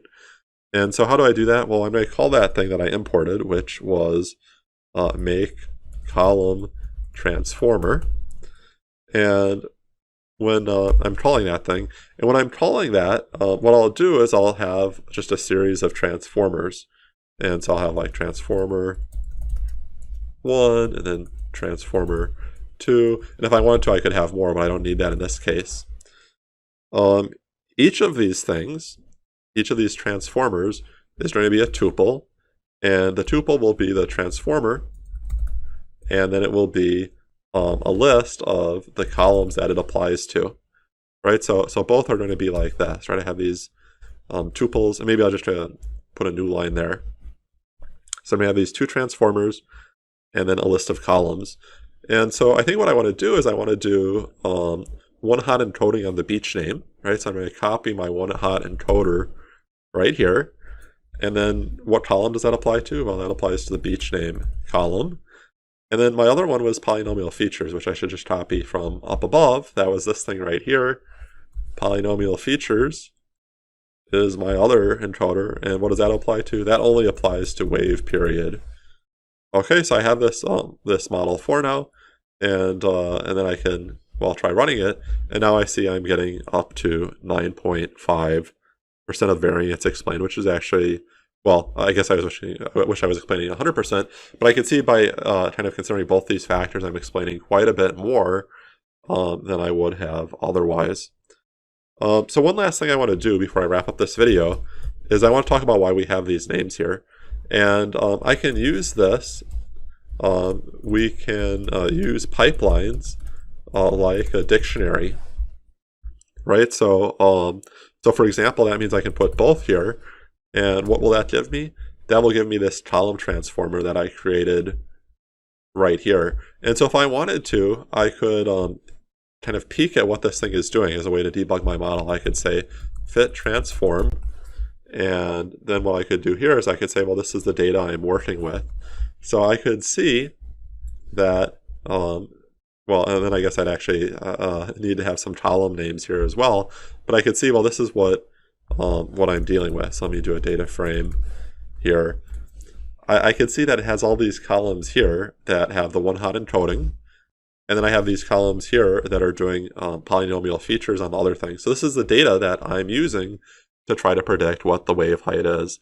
So even though I'm kind of starting with just these two columns, after I do all this transformation, I'm actually giving the linear regression here at the end of my pipeline quite a bit more information to work with, and that's why we're able to do much better here. So as the very last step, what I would like to do, so I saw that model 4 was clearly the best one, right? So that's the one I'll recommend. Now, it's possible if I'm doing 4 different models, one of them just kind of by luck does better, and that's why I hung on to my training data, right? I only used, or my test data, I only used training data for cross validation scoring. So at the very, very end, I'm going to fit this data to these things, just like that. And then let me just run that. And then I could use it to make predictions, right? Let me just remember how to do this because it's useful. I could use this to make predictions on my test data frame, like that. I could make all these predictions for what the waves could be. Or I could, as a convenience, score how good those predictions are against my test DF of wave height. And I see, well, now I'm explaining 8.4% of variance, right? So I did get a little bit lucky there, but still, I can see this is clearly better than my other models were. Hello, so when we started learning about machine learning, the first kind of problem we talked about was regression. And after we learned about regression, we learned about some of the linear algebra underlying it. And now we're going to be moving on to a second kind of machine learning problem, which is classification. And so I just want to review the main categories of machine learning. There's 3 main categories. Some people will say 4, but there's reinforcement learning, which is about these multi-stage decisions. We're not doing that in 320. We're really interested in supervised machine learning, which is where we're trying to make some sort of prediction about maybe the future or about some other unknown. And then there's unsupervised, where there's no particular thing that we're trying to predict, but we're looking for some sort of patterns or simplicity within the data. We've been learning about regression, which is where we want to predict a quantity. And so we're going to be learning about the other most common kind of supervised machine learning, which is, well, how do we predict a category? And that's called classification. So just to review these, the 2 differences, here I have a big data frame, and all of these things here are features. And among these features, I have a mix of both quantities and categories. And that's not really relevant looking at my features to figure out what kind of problem this is. When I want to think about what kind of problem I'm dealing with, I'll look at this label. What am I trying to predict? Is that quantitative or categorical? In this case, it's quantitative, so this is a regression problem. And so what will we do? I might have some data up here where both my features and my labels are known, and so I'll fit a model to that, and then I'll use that same model to predict perhaps where that label is unknown, or I might pretend it's unknown so I can basically test the effectiveness of my model, if that's some sort of test data set. A classification problem looks very similar. Again, I might have some mix of quantities or categories as my features. The main difference now is that I have a categorical Y or label column. Otherwise, I'm still going to be fitting my features to my label and then trying to do some sort of prediction on it. So as I've mentioned, right, we have these 4 big categories, and sklearn has so many different algorithms for each of them, or implementations for each of them. And so the one we've learned so far is linear regression. That's what we've been using for regression. So a linear regression model is what we call a regressor. Very confusingly, what we're going to be learning now is called a logistic regression, and it is not a regression. It's actually a classifier, right? So the name says linear regression, but it's a classifier. So don't get confused, right? Even though we're learning linear regression and logistic regression, I am teaching you a regression model and then also a classification model. So I'm going to exit out of here and head over to my notebook to try to introduce this.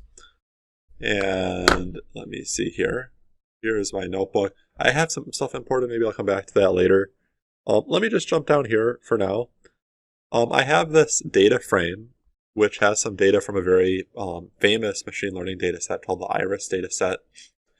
The idea of the iris data set is that you have all these measurements about iris flowers. So for example, what is the size of the petals, what is the length or width of the sepals, which are the, I guess, like the green leaves between the petals.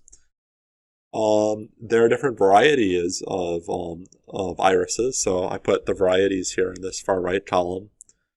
This whole thing I'm looking at right now is a test data set, and it only has 10 samples in it, which is tiny, right? Normally we'd have a much larger test data set, but I'm just trying to keep it small and simple in this case. I'm passing in this random state so that even though it's somewhat random, I mean, every time I run it, it'll be the same. If I put a different number here, I would get a different random, and I'm using random kind of carefully, order each time. So this is just so I can reproduce it, even though I want something basically random. I want random but reproducible. So I've done that train test split, and I'm just putting 10 here. And so what we're going to be doing is we're going to be fitting different models to the training data, and then just seeing how they act with this very small test data set. And looking at this, there are 3 features I'm going to be interested in. We're going to look at the dimensions of the sepals, and then I have this constant column. Remember that sometimes when you have these models, you could have coefficients in a separate intercept, or you could just have coefficients, and then the last coefficient could be multiplying the one column. And that's what I'm doing here. I think it'll make the later examples a little bit simpler. Those are my features. I actually have multiple y columns here. I'm going to try to see if I can predict different things over here. Can I predict what the petal width is? And I predict whether or not a particular variety is a setosa. There's actually 3 varieties in general, so can I just predict any variety? You can see that whenever I have a setosa here, it's true. For other cases, it's false, right? It's not a setosa. So that's what I'm going to do. I'm going to see if I can predict these 3 different columns based on these 3 different features. I guess it's really like 2 features. And so there's 4 things we're going to do. We're going to do a regression on the petal width, and that's really just kind of review. We're going to do a binary classification on the setosa column, and so we're going to try to predict whether it's true or false. Binary means 2, and so that's why there are just 2 things here. It's either true or false. I'm going to use that same model to not just tell me whether it's true or false, but I'm going to ask the model for some sort of probability that it's true and probability that it's false. Rather than just saying, hey, it's true, I'd like to see something like, oh, there's a 95% chance it's true. And then finally, so binary means 2, multi-class means, I guess, more than 2. And so we're going to do that over here, right? You can see I have 3 different categories here, and things get a little bit more complicated in that situation. Okay, so I'm going to head down here, and I am going to first just start with a regression. And so I'm going to say regression equals linear regression. This is just review from before. And I have all these options in here. And this fit intercept one is something I'm actually going to turn to be false. So fit intercept equals false. What this normally does, if it's true, is it would add this ones column for me effectively. When I'm saying false, because, well, I've already done that manually. And that just is going to make my example a little cleaner later on. So I have this thing, and I want to fit it to some data. So I'm going to say regression.fit. And when I fit, what do? I have my x and my y. And then after that, I could do regression.predict on maybe some other x's. And then that would return a y, right? So I'd have something like this. Maybe I'll say like y, y2, and x2. So in my particular example, I have my training and test data. And so what am I trying to predict right now? I'm trying to predict the petal width. Right? So I'm going to copy this column name, and I am going to, when I'm doing my fitting, I'm going to pull that out of my training data. Right? So I'm going to put that in here in quotes. That's my y.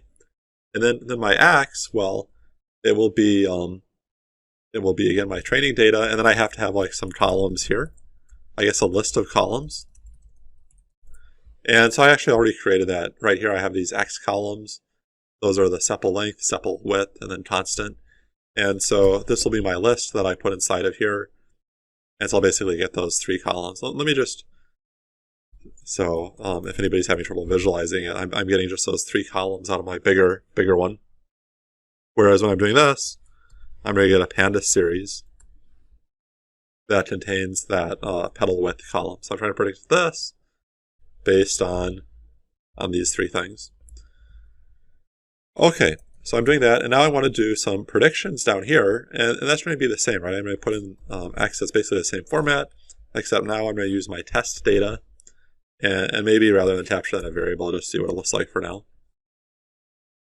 So these are my predictions for what should go in this petal width column.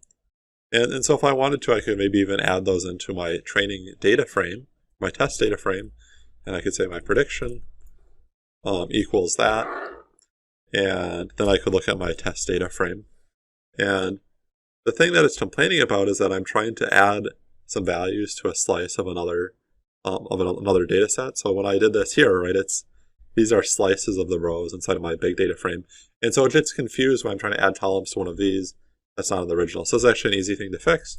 I could just say like test equals test.copy, and then test will be completely detached from my data frame, and I can add columns to it without complaint.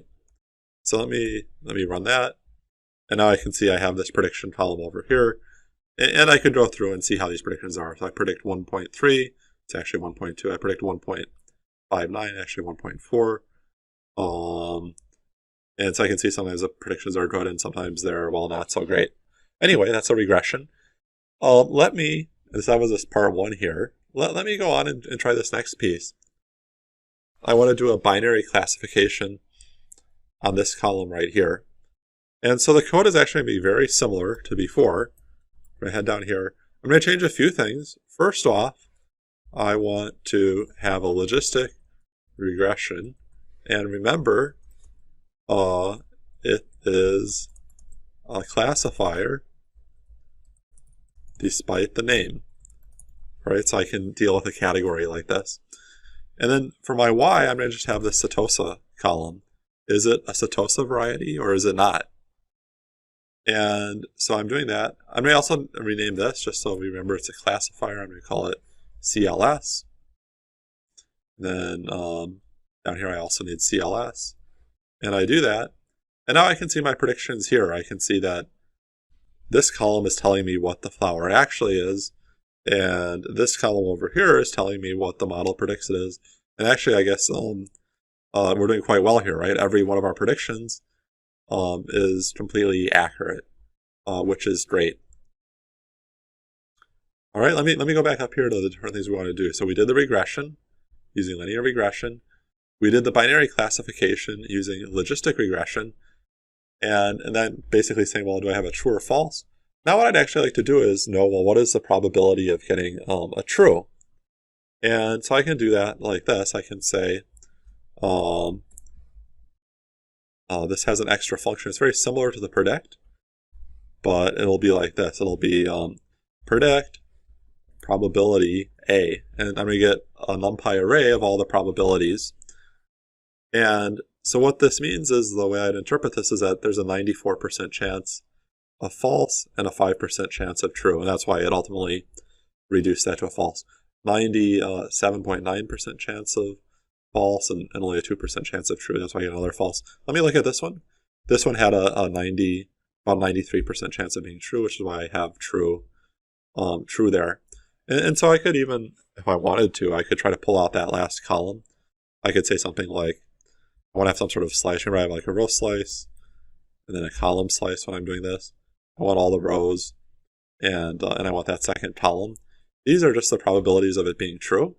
And so if I wanted to, I could say something like test of probability equals that, and then I could look at it again. And then I can kind of see in each case, well, based on these dimensions, what probability does the model think it has of being a setosa? And so sometimes it's not quite sure, right? I could, based on this, I could identify the cases where the model was not very confident, and then I could identify other cases, well, where it was quite obvious what it was. So I don't have to do a new model for that. I just have to call predict probability A instead of predict. And okay, so let me head up here, and we're going to do this last piece now. How can I do a multi-class classification on variety? And variety is a little bit trickier because I have 3 different categories there. I guess it's going to be trickier when we actually get into the math behind it, but it is not trickier in terms of actually running the code. So if I actually copy this here, and then I head down here, I'm just going to call this multi, so I can remember my 3 different models. I'm going to say multi, and then what else do I need to change? I'm doing a different column this time, and so I can do that. And now what? It's going to tell me for my predictions. I see it's saying my predictions are still false and true, and that came from here.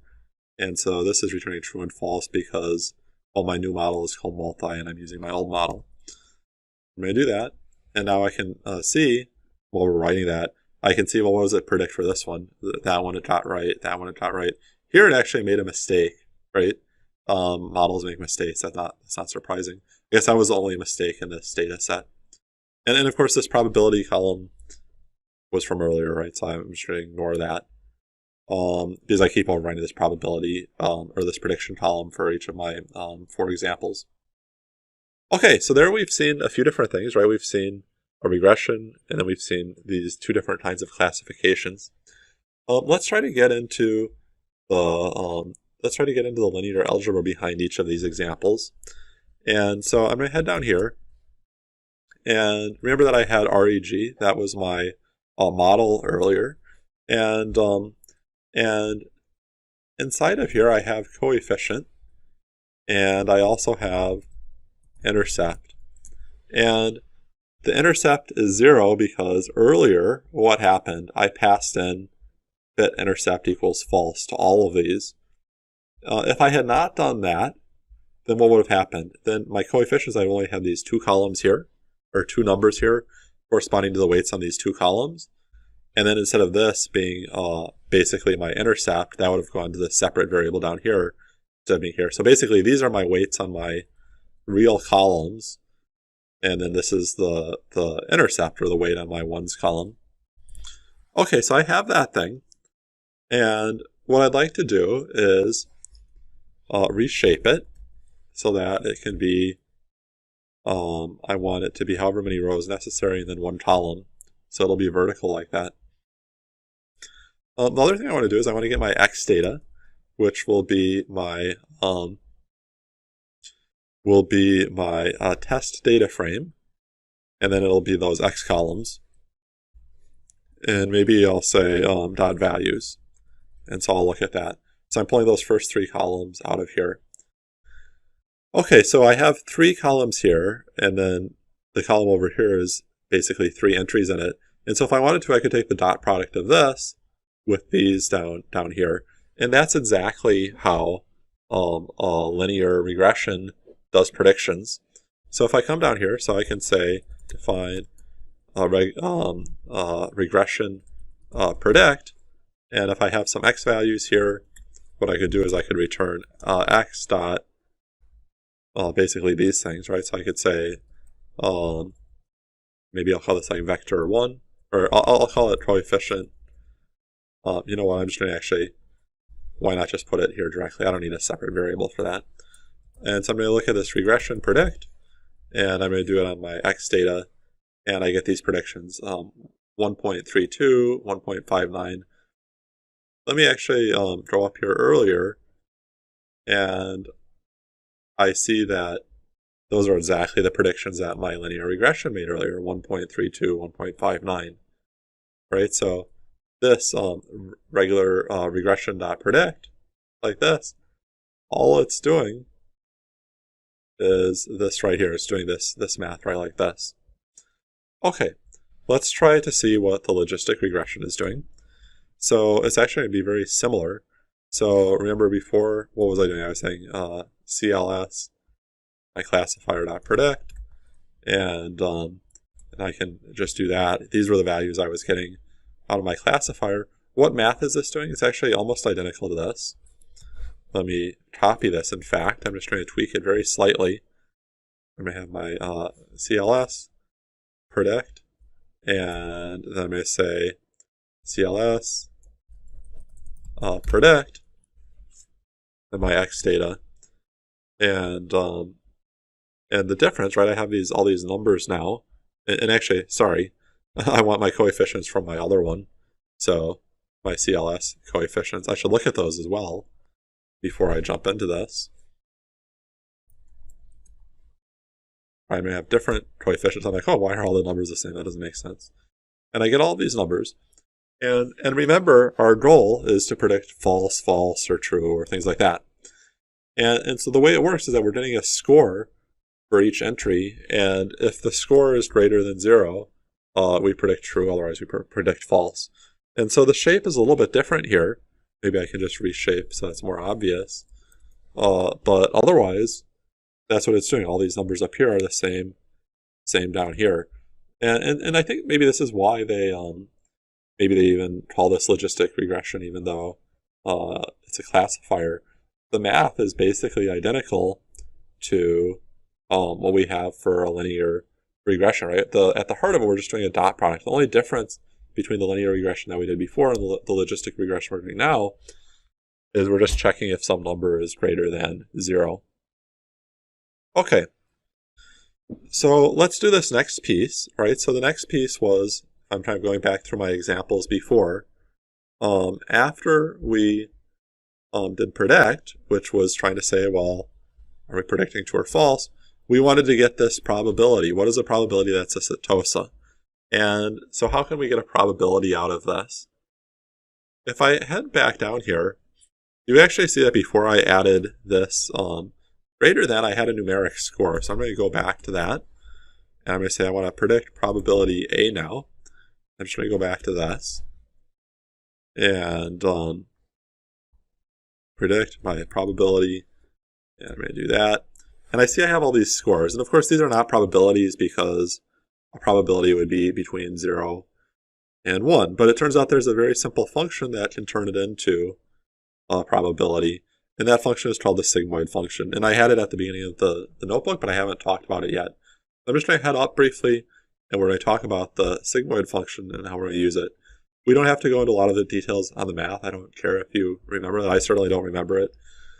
The important thing for it is that the x value that's going in can be as large or as small as we want. But if I get very, very negative numbers, I effectively approach 0. And if I get very large numbers, I effectively approach 1. So the nice thing is that I could take any sort of numeric score in, and it's going to give me back a result between 0 and 1. So basically, I can take some other sort of score and turn it into something that at least looks like a probability.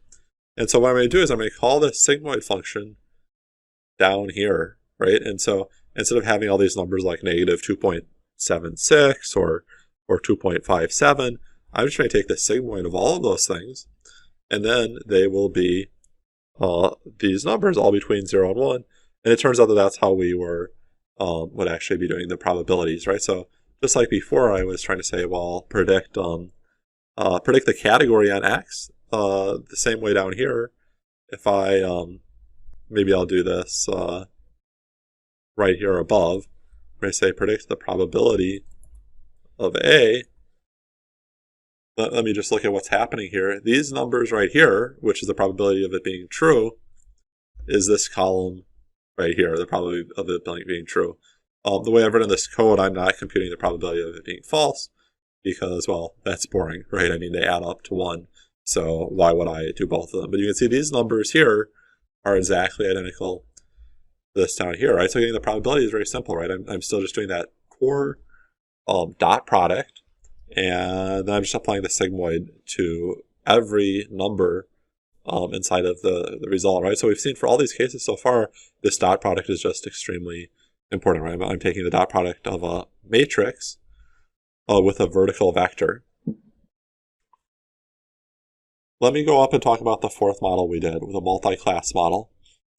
The multi-class model was right here, and I was trying to predict variety.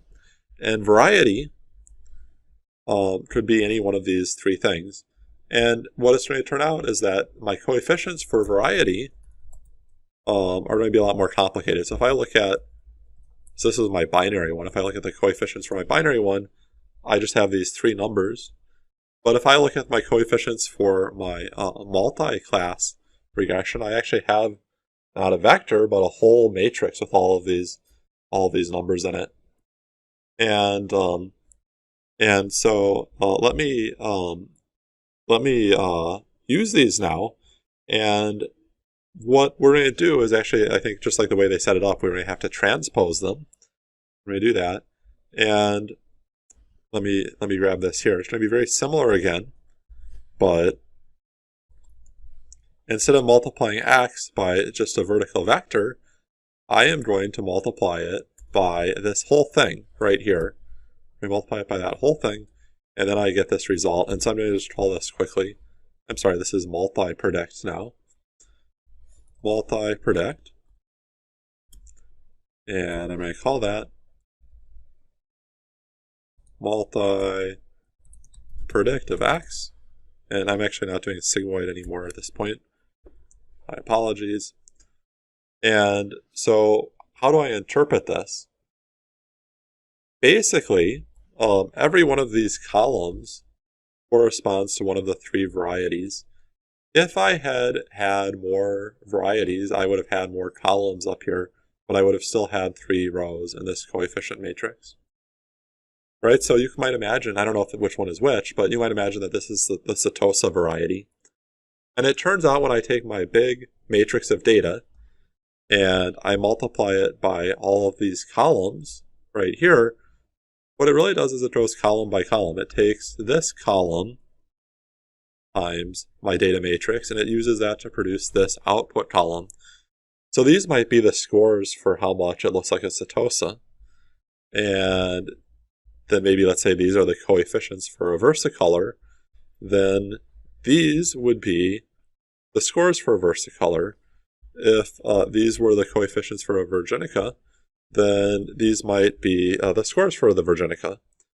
And so what I can do is that each one of these rows corresponds to a row in my original data, which means this row corresponds to one particular flower, one particular iris. And so for that one particular iris, I have a score. How much is it like a Setosa? How much is it like a versicolor? How much is it like a virginica? And so what I can do is I can try to take these and I can see which score is the highest. And in this case, it's this middle one. So whatever type of iris corresponds to that middle column is what I'd want to predict. And so I can check that. I could say, if I go back to this, I could say, I think it's classes. I could see, okay, well, this, I guess, well, this is the Setosa. And so that first one would be a versicolor, right? And so one of the ways I could actually do this is there's a it turns out that there is an Ardmin call. Let me just try to do this here and make sure I get it right. I am getting it right. Okay. And so what or I guess I want argmax. What this is going to do is it's going to give me which index is basically giving me the largest value. But I have to specify what axis. And 0 is down and 1 is across. So I'm going to say 1. And what is this telling me? I'm going to reshape it so it's a little bit more obvious.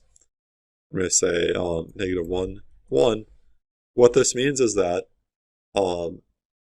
at index 1, I have the biggest number in that first place. The second position, the biggest number is here. Is that true? Yeah, that's true. This number is bigger than those other ones. Let me check the fourth one.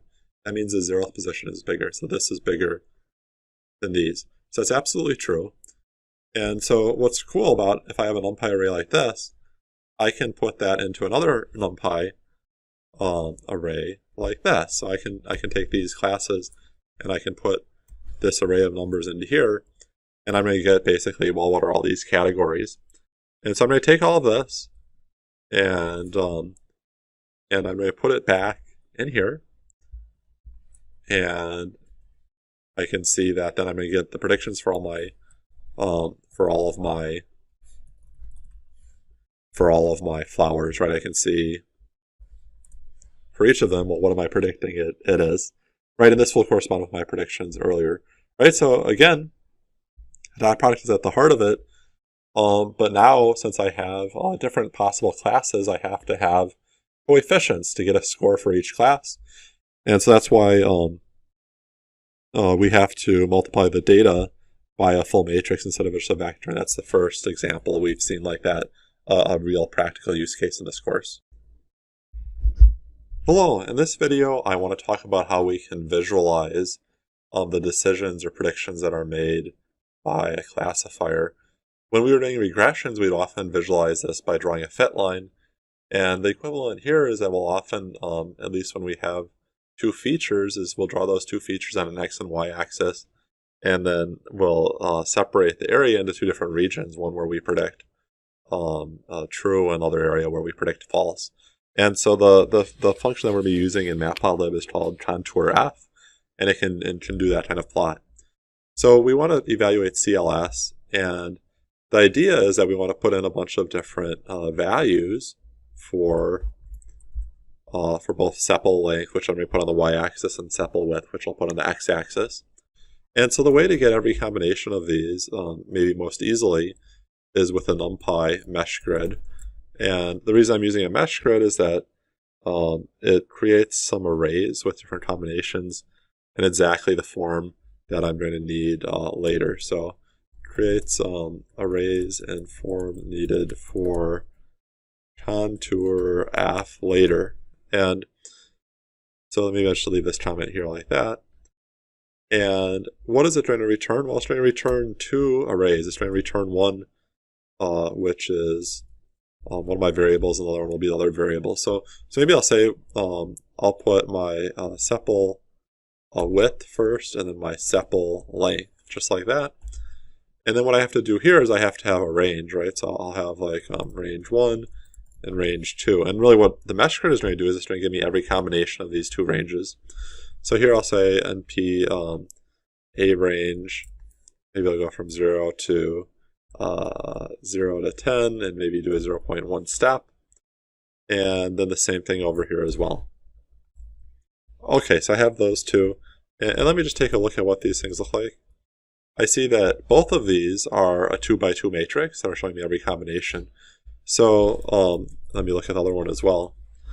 So these are exactly the same shape, and the values in it are just giving you the coordinates, right? So the first one is giving me the x coordinate, basically, the sepal width, and the other one is going to give me the y coordinate, or the sepal length. And so if I wanted to, I could then call plt.contour f, and this is taking three things. It has to have my matrix of my x coordinates, and it has to have my matrix of my y coordinates, and then it has to have something that says that gives the color, right? And that can be some sort of kind of expression, right? So I could say, if I wanted to, sepal w, and this will show me some stripes from left to right, or I could do sepal l, and that'll show me vertical, or I could have some sort of mathematical expression, right, like this.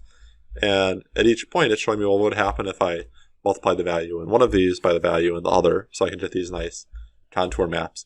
Now, what I'd really like to do is to just have two levels, two numbers. Maybe let me just show you what this is now. Lots of different numbers. I'd like to just have two numbers here, basically 1 and a 0, that correspond to predictions, right? So my x-axis is going to be the sepal width, and my y-axis will be the sepal length. So I have to get all of this data into a format where I can do some predictions, right? So let me leave this here for now, and we come back to this. This is my goal, where I'm working towards. What I would like to do is put these things in a data frame. So I'm going to say this will be my contour data frame. I'm going to say pd.data frame, and my data frame has to have all of these things up here, right? Because I want to do predictions on it, and these are my x columns, and so I'm going to have something for that. I'm going to have something for that, and then I'll do my constant first. That's easy. That's just 1. These values I can pull from these, and so I can put this here, and then I could put up here. I could put sep w if I wanted to. Now this is not going to quite work because these are those basically square matrices, And down here, I'm trying to put all this in a data frame so I can do my predictions. It has to just be a simple column. So I have to flatten these. So it's just kind of one-dimensional. And I can do that, and then I can look at my CDF if I like. And I can see what is going on here is I really have every combination of length and width, and then I have my constant column. So this isn't a great format for me to then do some predictions, because I can just say it has everything that I need for my predictor, right? I could say cls.predict, just like that.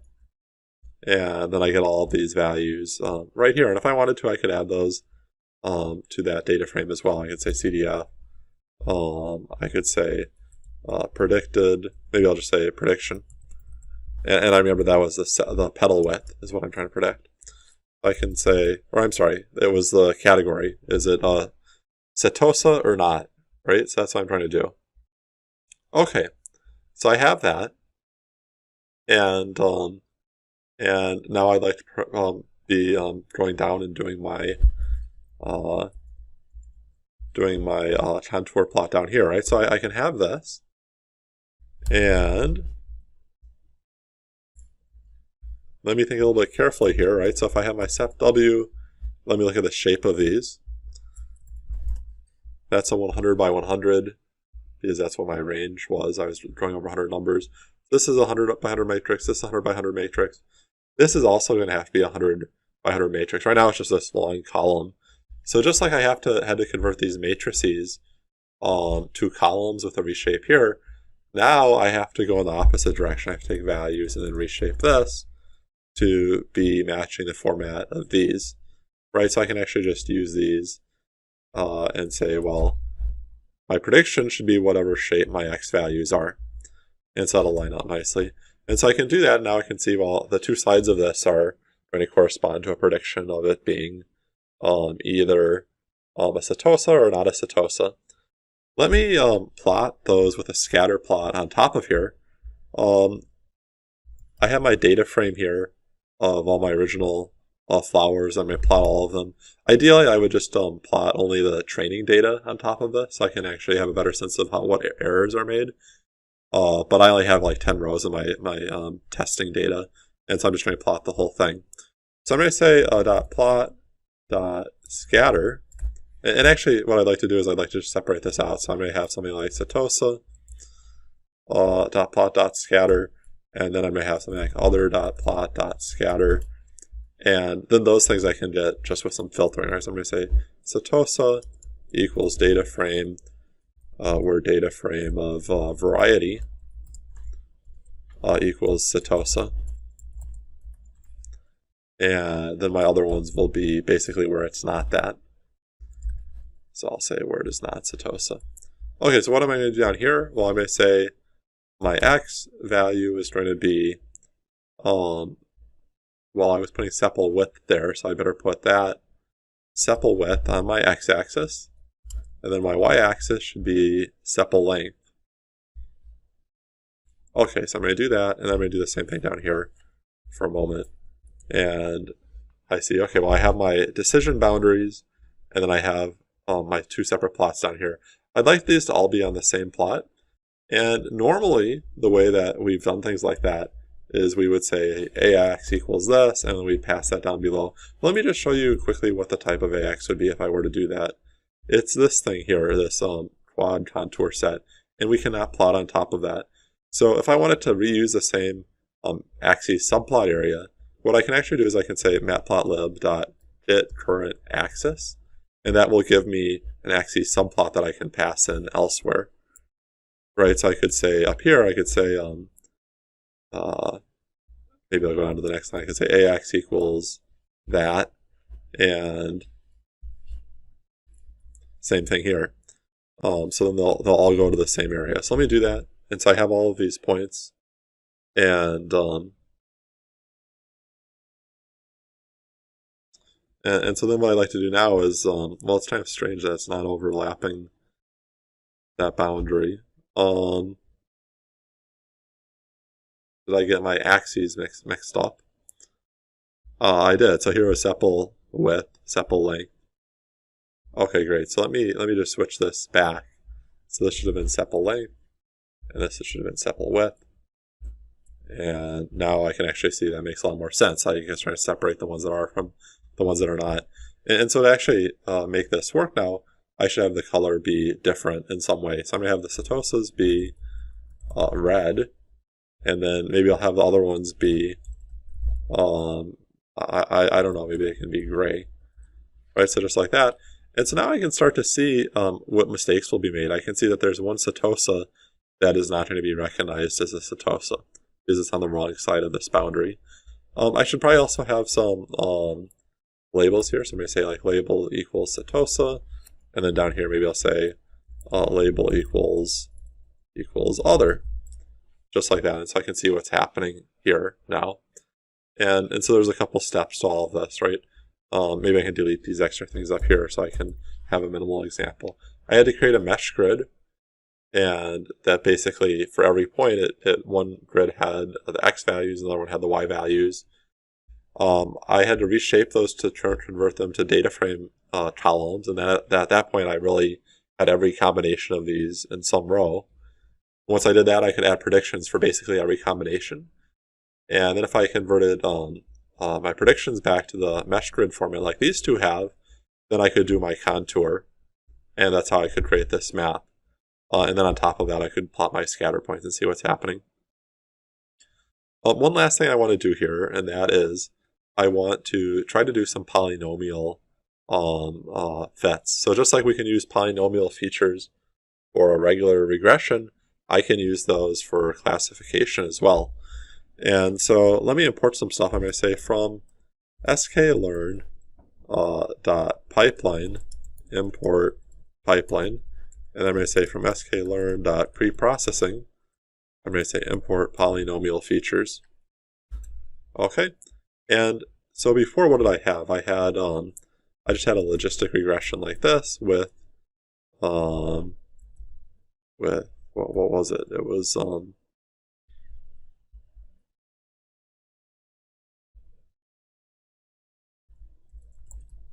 just trying to search up in my page for earlier. I think it was this fit intercept thing that I had off for all of them. Excuse me. So I had that. This is my model before, and that's going to be part of a pipeline, right? So now I'm going to say pipe equals pipeline, and the pipeline is going to be this list of stages, just like this. And so that'll be the first stage. Well, I'm sorry, that'll be the last stage. And then before that, I want to have my polynomial features, just like that. And then the other trick is that each stage of my pipeline has to be a tuple. And the reason it has to be a tuple is because I have to give it a name, right? So I guess I'll just call this poly, and I'll call this one LR. So I have that and it's straight. And so just like before, I could have my, I think before I had something like this, fit, and then I had train of X columns, and then train of, what was my Y column? I guess it was going to be my pedal width, I think. So let me just copy that. It was like this, but it was pedal width.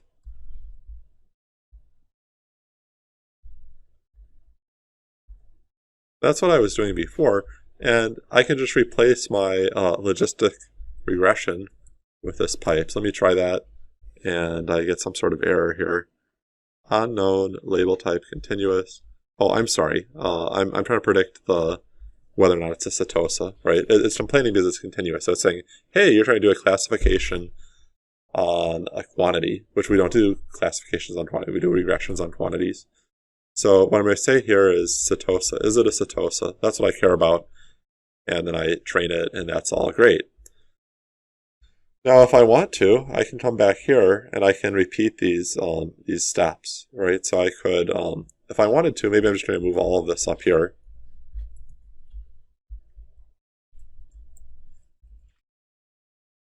And then when I'm plotting this, when I want to look at those decision boundaries, instead of using my simple classifier before, I could use my pipeline classifier.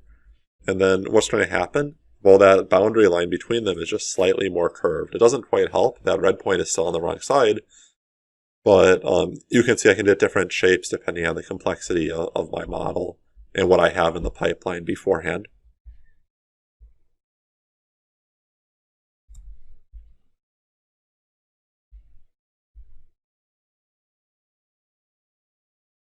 Hello, in this video I'm going to be talking a little bit about how we can score our models on our training data. And scoring them is going to involve learning some new metrics and terminology. It turns out there's different kinds of errors, and if sometimes we'll care more about one kind of error than another, we might want to use different metrics to deal with that case. So for this, I have some really simple dummy data. Basically, I have this data frame that has an x column, and the x column is a number, and then the y column is a Boolean, and it's true whenever x is positive and false when it's negative. Okay, so not much data there, and just for simplicity, I'm kind of breaking it into the first half and the second half. I wouldn't normally do this, right? Because maybe the data is not shuffled, and maybe I'm kind of getting very different data in the two halves. So this is just trying for an example. There I have it. I have my training data and my test data down here. And if I want to try to figure out what is the relationship between y and x, and then measure the model's understanding of that relationship, I'm going to use some sort of scoring function, right? So I'm going to do this with a logistic regression. Remember, this is not really a regression. It's actually a classifier, right? Because I have this categorical data that I'm trying to predict. And so I'm going to train one of those, and then I want to score it. So first step, right, is I'm going to say LR equals logistic regression. Great. And then I'm going to say LR.fit. And when I'm fitting, let me actually just try to run this. Once I run it, I can actually hit Shift Tab and get a hint. I have to give it the X data and the Y data. And so I'm going to give it both those things from the training data first. And so I'm going to say training data, and then the columns I want are just X. And then the thing I'm trying to predict is just the Y value, just like that. And then after I do that, I can basically run a command that's very similar, and that command is score. I can evaluate how well it does on the test data. And I get 0.75. So what is this score function doing? It turns out it's a shortcut, and I'm just going to show you a little bit in the documentation what it's doing. If I head over here, I see that the score function for the logistic regression is giving me the mean accuracy. And if you look at other estimators, they might be doing other kinds of, using other metrics for the scoring. Okay, so mean accuracy. So that's the default here, but it turns out there's lots of different metrics we could use. And so if I go to the metrics page for scikit-learn, I can see that, hey, there's a whole bunch of metrics here related to classification, clustering, which we haven't talked about yet, and then a whole bunch related to regression as well. And so the one I'm using right now, the default, is that accuracy score, right? You saw that, how it's saying here that we're just getting the accuracy, and accuracy is very simple. It's, well, what percentage of the times did we get it right? And so I certainly could have, instead of using that score function, I could have used this one myself. And I think that's a good thing to do right now, because once you understand how to use this manually without the shortcut, then we'll understand how to use these other functions as well. Okay, so I can see this is in the metrics submodule. And so when I head back here, I'm going to do this. I'm going to say, and this was that page I was just on, I am going to say from sklearn.metrics import accuracy score. Okay, and let me just run that. And when I call accuracy score, I hit Shift Tab here. Basically what I'm doing is I'm saying, well, what are the true values, and what did my model predict? Okay, and so there's different ways I could do that. I mean, I could say, well, the true values are A and B, but I actually predicted A and C, and it turns out if I do that, well, I'm just 50% right. So this was my actual values and my predicted values. So let me actually try to get these from up above, right? So before I was trying this score thing, and then I was trying to give me my X values and my Y values, and so I'm going to pull pieces from this. The first piece I'm going to do is I'm going to actually figure out what the predicted values are. So those are going to be the predicted values, and I actually have to call predict here instead of score, right? When I'm predicting, I'm not giving it any y values, right? Predict tells me what the y values are. And then I also have to have my actual, right? And my actual was just the second piece from before on that column. So maybe actually let me just do this. I'm going to say, let me look at the actual values and the predicted values as a list. Okay, and I can see the actual were true, true, false, false. But I'm actually getting true, false, false, false. And so the second one is the error, right? So I'm going to be wrong 25% of the time. And so accuracy is actually going to be 75%, which is what we saw before. And we're going to see it here too when we actually pass in these two things. I pass in the actual values and those predicted values. Right, so I'm going to get that 75%. Okay, now, so that works fine, but there's going to be cases where we don't want to just know how often we're right, but we want to know about, about what kind of mistakes we're making, right? So, for example, let's imagine different things that this y column might be. Let's say that this y column means it's a good investment. Maybe it's for a stock or something. I don't need to know about every good investment, but if I have some system that kind of tells me like, hey, these are some good investments and it's always right, and it doesn't tell me about every good investment, that's a pretty good system. In contrast, maybe this is telling me, I don't know, is somebody contagious for COVID-19 or whatever, right? And in that case, it's much safer to make the mistake of saying they are contagious even though they're not. So there's different kinds of errors, false positives and false negatives. And so there's a lot of metrics based on that.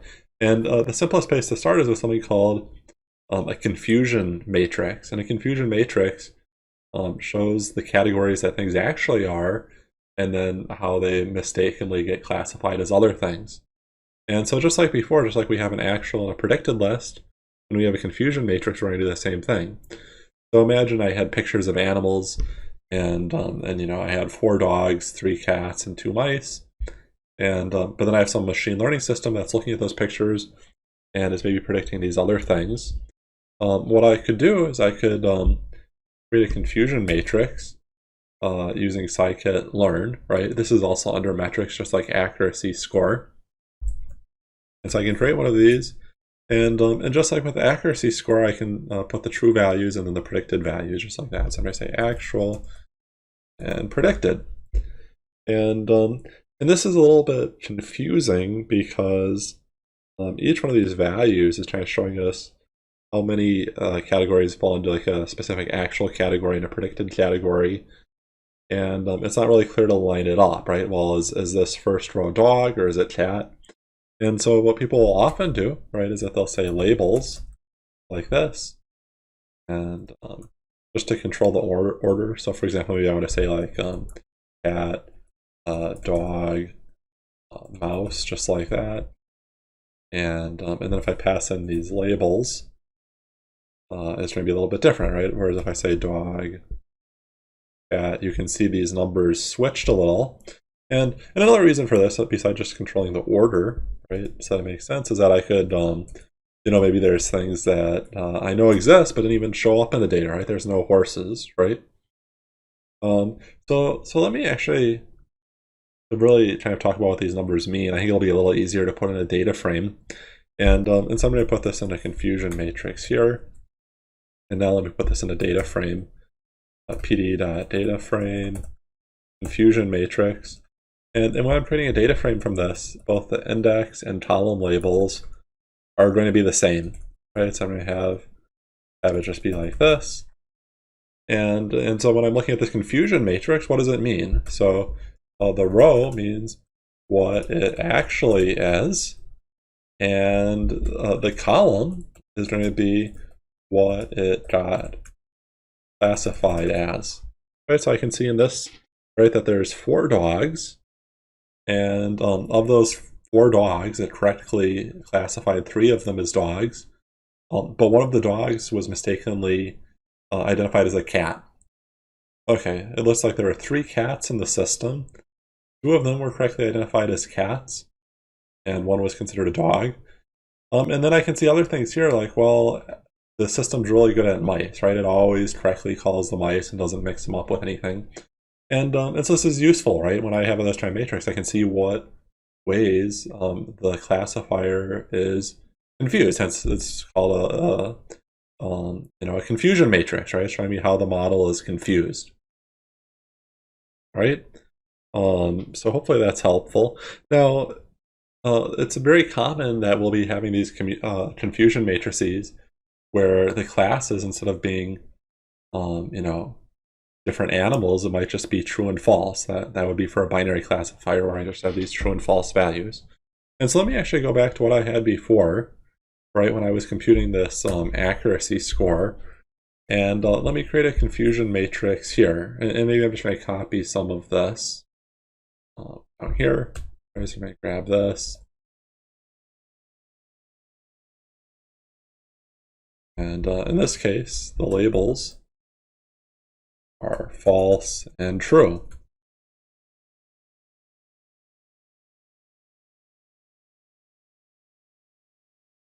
And it doesn't do anything. Okay, so I have these different categories. And just like before, I think it's going to be helpful to put this in a data frame, right? I'm going to put a data frame here just like that. And so here, again, the row is telling me what it actually is. And then the column is telling me how those got classified. And ideally, in a perfect world, right, everything will be on the diagonal, right? That means there were no mistakes made. There was no confusion. Okay, so I have that. And it turns out there's special names for each of these four values. And so I'm just going to go through this quickly. The top left one, actually, let's start with the bottom right. So if I go to, let me put this in a actual data frame. So that's going to be my confusion matrix is a data frame now. Okay, and if I go iloc 1, 1, that's going to be that bottom right. That's going to be called true positives. And you're going to practice kind of remembering these words. They're important terminology. Right, so I'm going to do this. And then if I had been smart with this example, I would have made sure all these numbers were different so we could more easily identify, right? And then the other numbers on the top left, and those are true negatives, right? So true means that the model is doing the correct thing, right? So in this case, I have one. You know what I should really do is I should do it like this: true positives, true negatives, right? People often abbreviate it this way. And then there's the mistakes, right? The mistakes are false, right? So I'm going to say false and false. And so what are these called? The false positives. Well, where are those? So false positive means that in this column, right? And so it should be false, right? That's what it actually is in the data. But it gets classified as true, right? So what does that mean? That means I'm in row 0, column 1, and then the opposite down here, right? Sometimes it actually is true, but the model says it's false. That's a false negative, and false negative, just like that. Right, so these are the four different cases I'd have. And a lot of the statistics we're going to be looking at in the next video are combinations of these, and I'll be kind of talking more about why those are meaningful. In the last video, we learned a little bit about confusion matrices. And confusion matrices give you the whole picture, but often we want to summarize things in just one or two numbers. And one of those most important numbers, which we've already seen, is accuracy. Accuracy tells us what percentage of the time our model is correct. And but when it gets it wrong, it doesn't really tell us what kind of mistakes are being made. And so we're going to be learning two metrics, recall and precision, which really you can think of as accuracy on a subset of the data, right? So there's still going to be fractions between 0 and 1, and but they'll kind of help us pinpoint where the mistakes are actually being made. Okay, so to review, here's a confusion matrix. Along the rows, I have what the data actually is. And along the columns, I have what the model thinks it is. And so right now, I have zeros in all these places. But if I were to see an actual mouse and the model predicted that it's a mouse, then I would go to the mouse row and the mouse column and increment that number by 1. Right, and that's good. Anytime we're incrementing numbers on the diagonal or confusion matrix, that means we made the right decision. Here's an example of a wrong decision. If our model took a look at that picture, which is clearly a dog, and need of some grooming, and it predicted it's a cat, then we go to the dog row because it's actually a dog, and the cat column because that's what was predicted, and increment that. And so we might do this over our whole data set, and we have a bunch of numbers there. Now, from that, we might want to figure out what the accuracy is.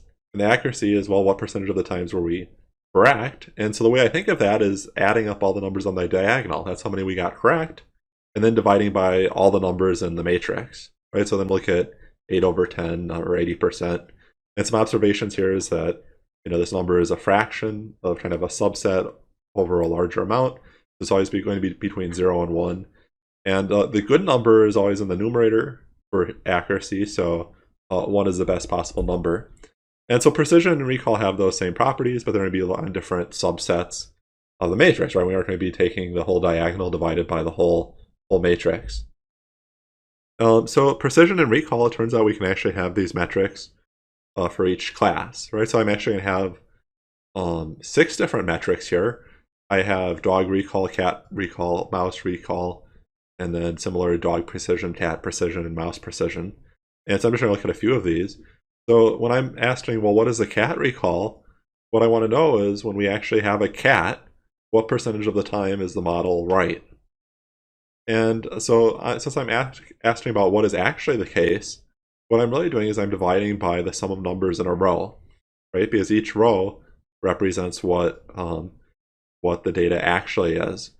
So in this case, right, so the denominator will be the sum of the row, and the numerator will just be a single number, which is cat. How many times do we actually call a cat a cat? So in this case, we'll get 2 over 4. And so this is actually one easy way to remember recall versus precision, is because recall has an R and row also has an R. If I'm looking at dog recall, okay, so when we actually have a dog, what percentage of the time is the model right? I'm just looking at that top dog row, and I'm dividing dog by the sum of everything else. And in this case, we always get it right when we see a dog, right? So 4 over 4, 100% dog recall. The precision questions are asking something a little bit different. What we're asking here is, say for dog precision, when the model predicts that it's a dog, what percentage of the time is it right? And so when we're kind of looking at all the predictions now, we're talking about columns, right? Because each prediction is along a column. So in this case, we're dividing dog, top left, by the dog column. We have all the different things we predicted. We're going to get 4 over 6. And then similarly for cat precision, we're dividing cat by that cat column. We see that there's perfect precision here.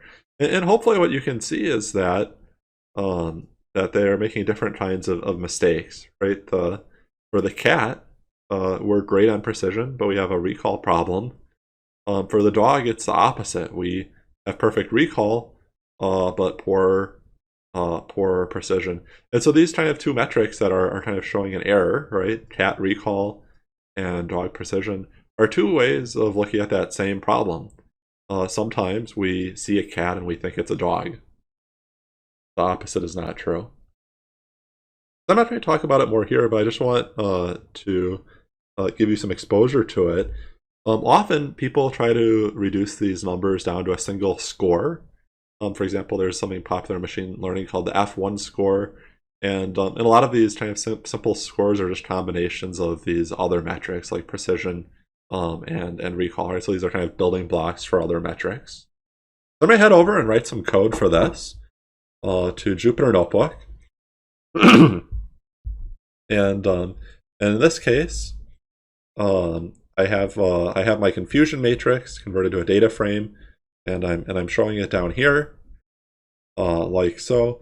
Kind of similar to the one in the slides, but the numbers are larger now, and I also have a horse. And so the diagonal is good, right? So I can see this is actually not doing too bad, right? I have a lot of large numbers on the diagonal. I see that there's a horse problem, when I see a horse, it actually 90% of the time thinks that's a dog. The other problem I have, right, the other big number that's not on the diagonal is right here. About half of the cats it sees get misclassified as dogs. Okay, that's a problem. So what I'm going to do is I'm going to look at, I've already produced this confusion matrix. I want to look at things like accuracy score, recall score, precision score, then finally this new metric balanced score that I'll introduce. So first, let's take a look at the accuracy score. So I'm going to run accuracy score, and I need to feed in the actual values and then the predicted values. So I'll do that. Actual and predicted. These are the two lists that I used to construct my confusion matrix.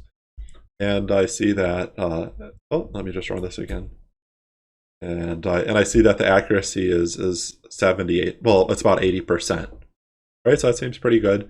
And the key thing to note here, right, is that when we have all these different classes, right, it might seem like we're doing good overall, but there might be cases where we are making a lot of mistakes, right? So for example, when we see a cat, we end up being wrong half of the time. Worse, when we see a horse, we're wrong 90% of the time. And so these other metrics are going to help us dig in and actually identify that. Okay, so let's say I wanted to look at recall for the horse, which I'm expecting to be 10%, right? When I see a horse, we only know it 10% of the time. So one way I could do that is I could, in my confusion matrix, I could get the horse value, right, from that bottom right, and I could divide it by the sum of all the values in the horse row, right? So I could do that, and I get 10% just as I expected, right? The shorter way to do that would be to use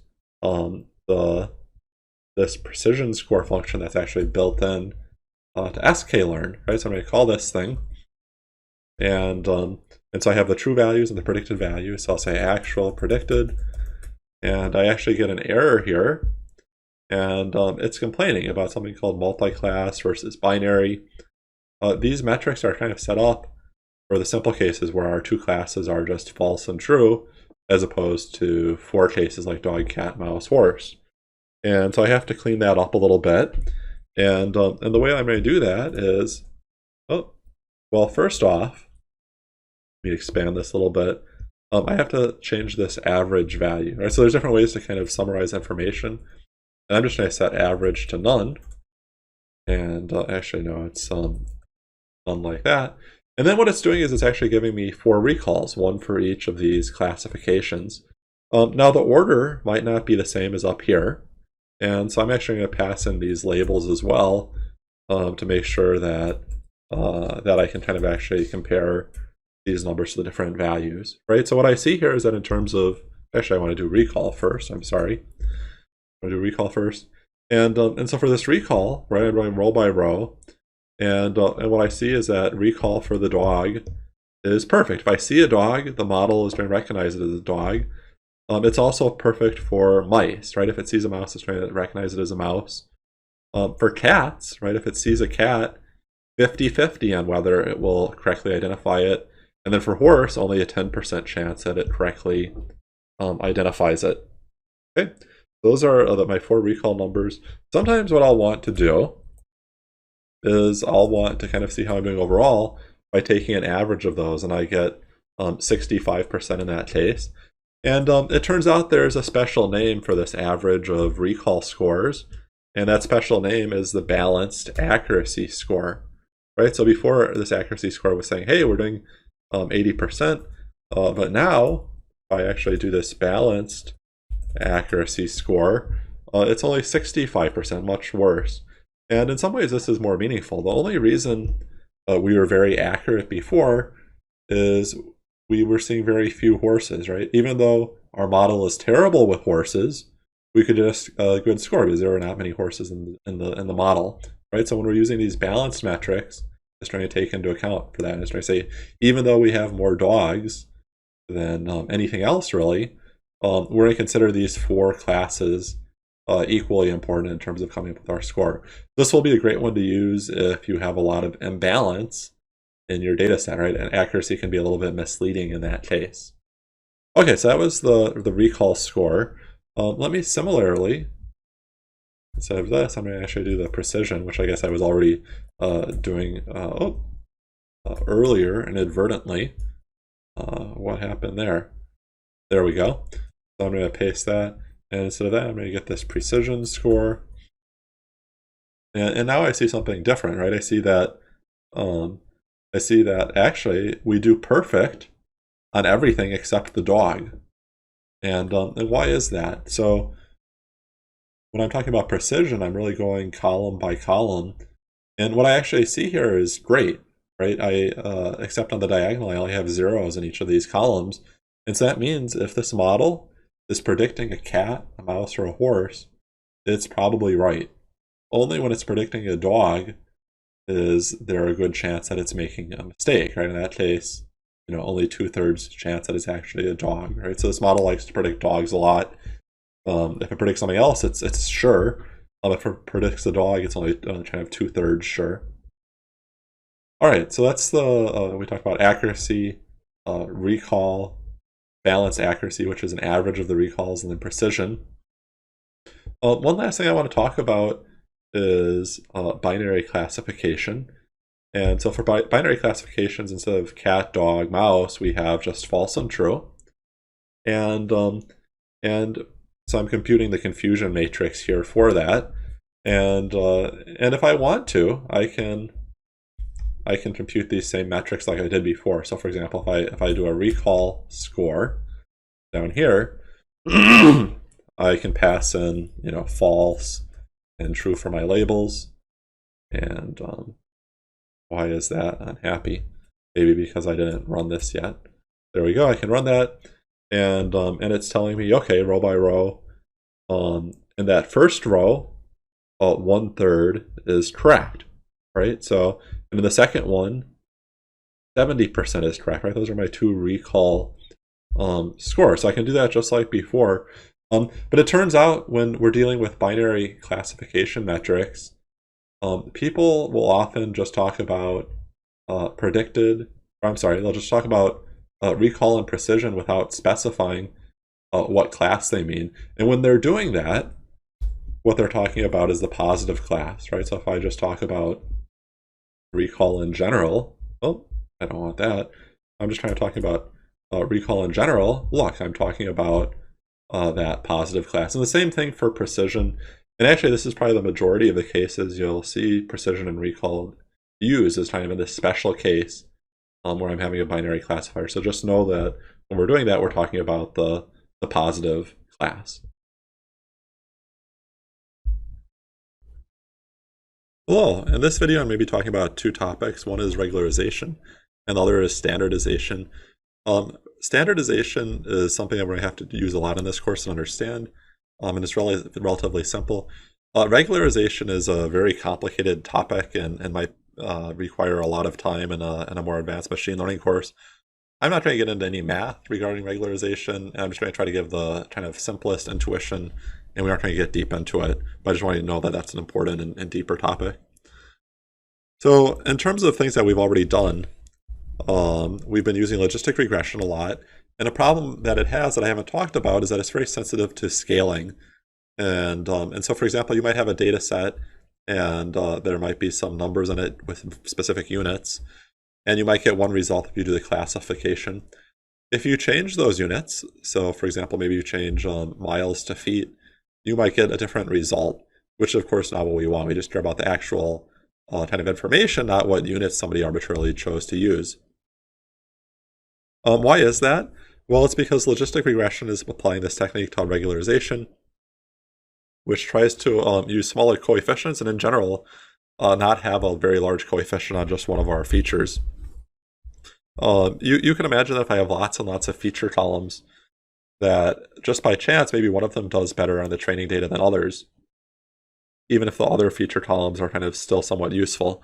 And so what I wouldn't want to do is just by chance choose that best one, because then it won't work well later on a test data set.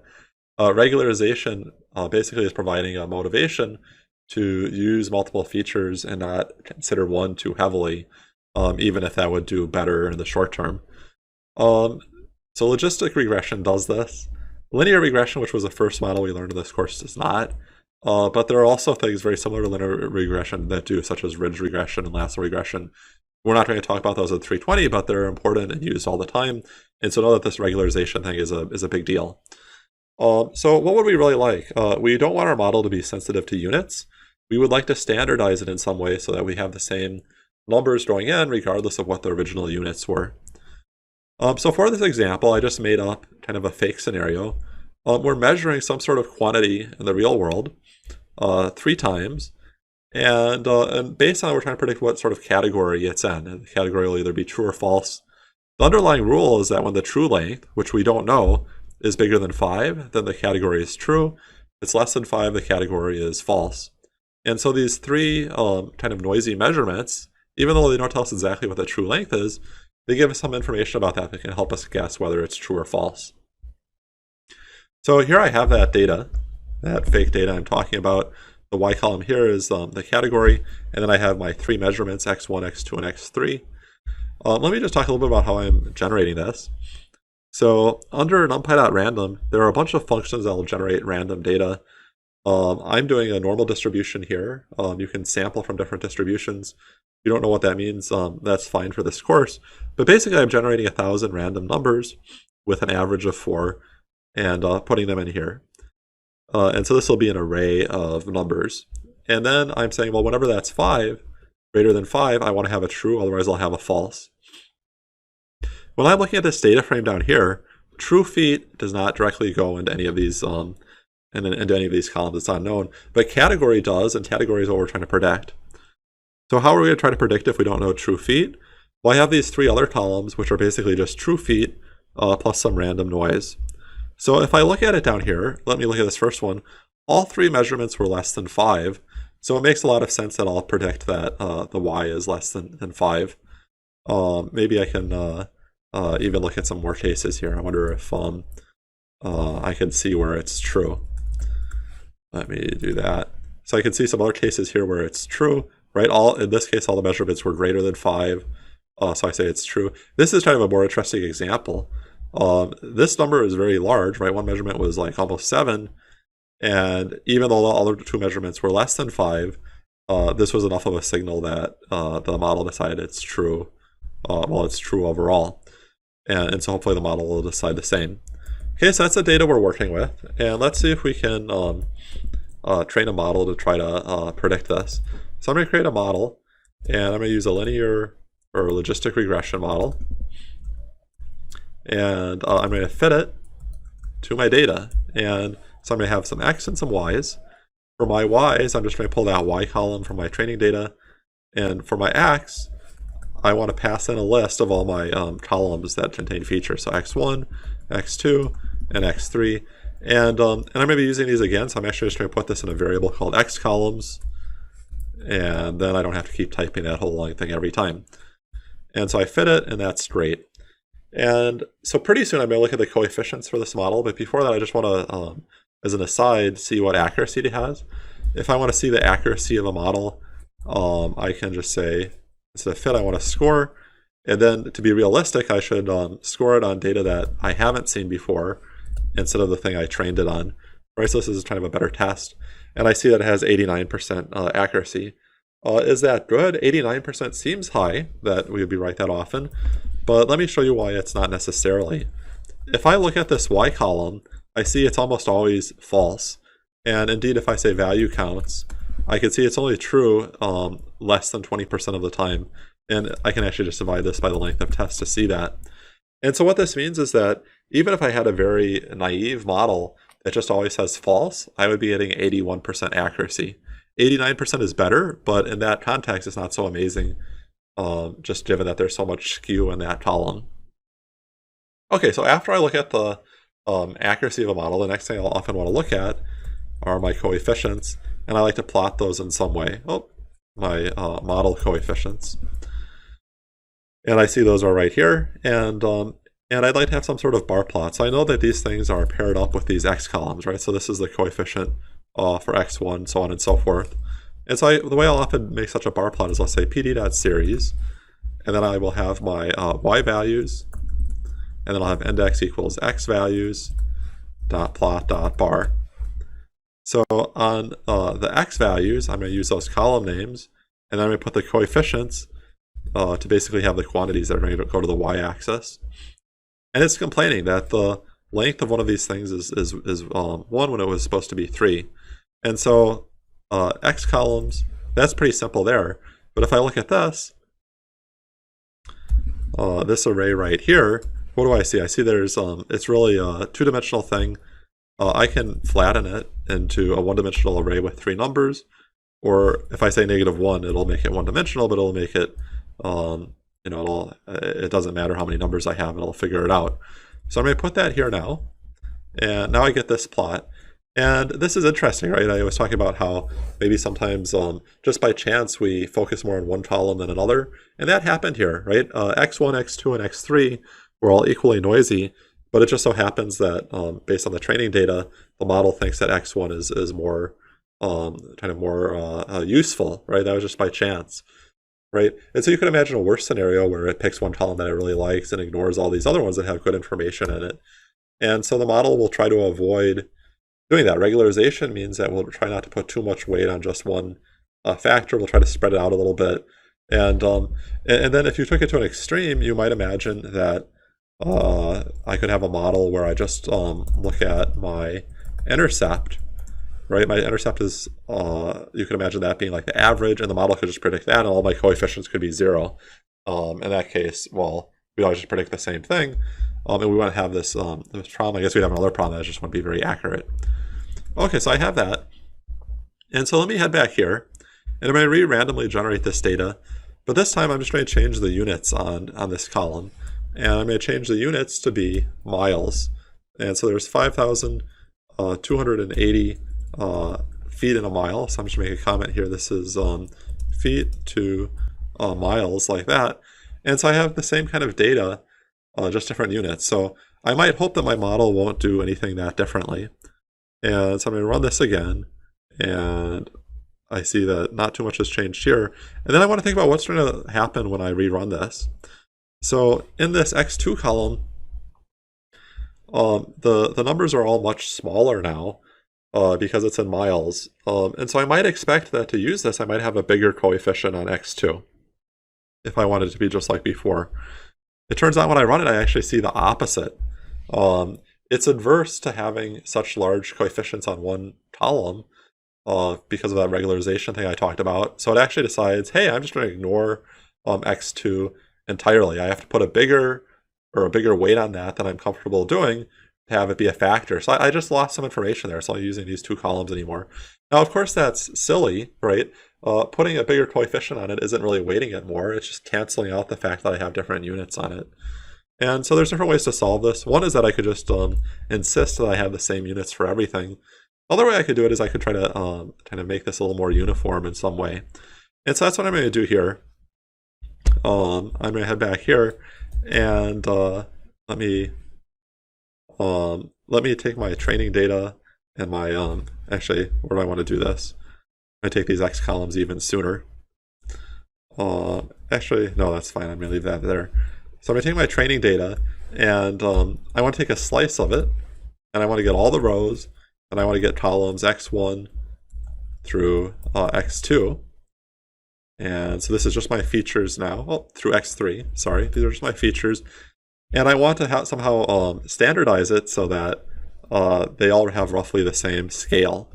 And so what I'm going to do is I'm just going to pull this out into this x variable right here. And there's going to be 2 things I'm going to do. One is that I'm going to take the mean of each column, just like that. And I'm going to subtract these numbers off of each column. So I'm going to say that.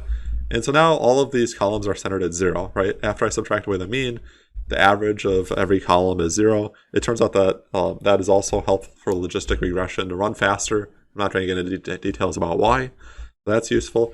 And then more importantly, I want them to be on the same scale. And so, oops, what happened there? I jumped onto a new column, or to a new cell.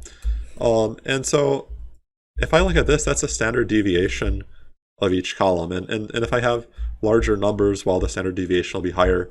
And so standardization, the real key part is that I'm dividing all of this by that standard deviation. And if I do that, I'm going to get a bunch of small numbers that have roughly the same scale. So after I've done this, all of them will have the same average, 0, and then the same standard deviation of 1. And so this would be a better X data. And I can actually put this back in to my training data like this. So I'm going to say this equals my new X data. So I make a note here, I'm going to say manually standardize the data. And so after I do that, I run all of this stuff again. And now I see that, great, X2 is back in play, even though I have different units. It's not getting obsessed with these other columns just based on the units. So this was a good thing to do. Okay, that's what standardization is. Now, it turns out that, that to do this right, I have to calculate this mean and standard deviation on the training data, but then I have to use that same mean and standard deviation on the test data. I can't retake the mean on the test data. And so the methodology of this gets a little bit complicated. And so generally we won't do this. Generally we'll have sklearn do that for us. And so it turns out that there's a pre-processing step called standardization, and we're going to use that instead of manually doing this. So I'm going to head back here, and you can see I've already imported my standard scalar. And so I'm going to run this here, and this is skipping now. For my model, right, I'll just actually leave this for now, and that'll be my bad model. What I'll do is I'll create a new model, which will be a pipeline model. And in that pipeline model, I want to have a standard scalar followed by a logistic regression. Just like that. And this one, so I may have to actually create them like that. I have to give them names, right? So I'm going to pass tuples here, so I'm going to call that standard scalar. Okay, I have to put commas to separate these things. And then maybe I'll call this logistic regression, like that. And so this is my new model. And then it turns out all this stuff I was doing before, of like fitting, for example, it can work the same way, right? I can fit just like I did before because I called this new one also fit. And so I can do that. I could also score it like I did before. Let me score it now. And I get something very similar. And then what's going to be interesting is that when I actually do this, when I actually try to get this bar plot, it should show that it's back in play, right? Even though the non-standardized version is ignoring X2 now, this version should show it. So I'm going to run this, and there should be a small error here. And the problem is that pipeline doesn't have coefficients, right? This pipeline as a whole doesn't have coefficients, but the logistic regression inside of it does have coefficients. And so how can I get to that? It turns out that any pipeline works like a dictionary, and I can, for example, I can copy these names and use that like a key. And so that would get me my standard scalar from the beginning. Or I could pass in this key, and that would give me a logistic, my logistic regression stage of it. And so from that, then I could actually see, well, what are the coefficients involved there? And I would paste this here instead of what I originally had. And so now I can see that when I have this standardization in play as a transformer before my estimator, it'll automatically do that, and then it'll do the right things as well. If I do my fitting here, it'll calculate that mean and the standard deviation. When I do scoring, it's just going to use the same mean and standard deviation from before. It would not look at that for the test because that would be kind of a methodological mistake. So we're going to be generally doing this whenever we have a logistic regression, unless we have some very special scenario. For example, that the data has already been standardized. So we've been doing a lot of supervised learning lately. In particular, we've been doing regression and classification. Now I'm going to give an example of an unsupervised learning problem, which is clustering. And clustering might feel like it has some similarities to classification. In classification, sometimes I would show these scatter plots where there's different kinds of points. And we were, those points were labeled, right? Maybe there's some red points and some blue points, whatever. And we were trying to find boundaries or rules to separate the different kinds of data points that we had. And we did that based on some predetermined labels that came with the data. We know which kind of point is which. And In clustering, we might similarly have some sort of scatter of data or the multidimensional equivalent of that. But the difference is that there's no pre-existing labels on the data. That's what makes this an unsupervised learning problem. The algorithm itself gets to choose the labels. And so there's a million different ways you could choose to apply labels to an existing data set, but we still have some constraints, or maybe I should say like a goal. Our goal is to choose those labels so that we're kind of grouping similar data together, and there's ways to measure that. So clustering is this general problem. There's lots of different clustering algorithms. By far the most famous is k-means, so that's where I'm going to start. And so I'm doing some imports here. Eventually I'm going to be using the k-means that comes with sklearn, but to help you understand how the algorithm works, I'm actually just going to write the code from scratch in this video before we actually start using this one. So in sklearn, there's this dataset submodule that can make blobs, or these blobs are basically clusters. You tell them how many points you want, how many kind of different centers they cluster around, and then something about standard deviation. And that returns two things. It returns x, which is actually two columns, an x0 and an x1, and then a y, which is indicating what cluster or blob each of these points is part of, right? And so I don't really care about y, I'm just going to throw that away. But I'm going to throw those two x values in here, and then I have this data frame just like here. And so what we're going to be working towards is trying to find, are there clusters of different points in here where it's kind of centered around something? And so let me scroll down a little bit before I look at this code. And so here's a picture of those points that got generated. You can see it's pretty random, although they kind of center around three different points. I'm just putting a question mark here for now because these are unlabeled, right? There's no real category. I just have these two x0 along the x-axis and x1 along the y-axis for my coordinates. And so ultimately to do this, I have, I'm doing a data frame .plot.scatter like we've done lots of times before. The reason why I'm writing this special function here, km scatter, kn stands for k-means. I'll talk a little bit more about why we have that name, is that I'm going to be wanting to show different symbols for different points, and there's not an easy way to specify a column that gives the type of symbol, right? So we have to loop over that, and that's going to be determined by this column called label, if there is one, right? Not necessarily, right?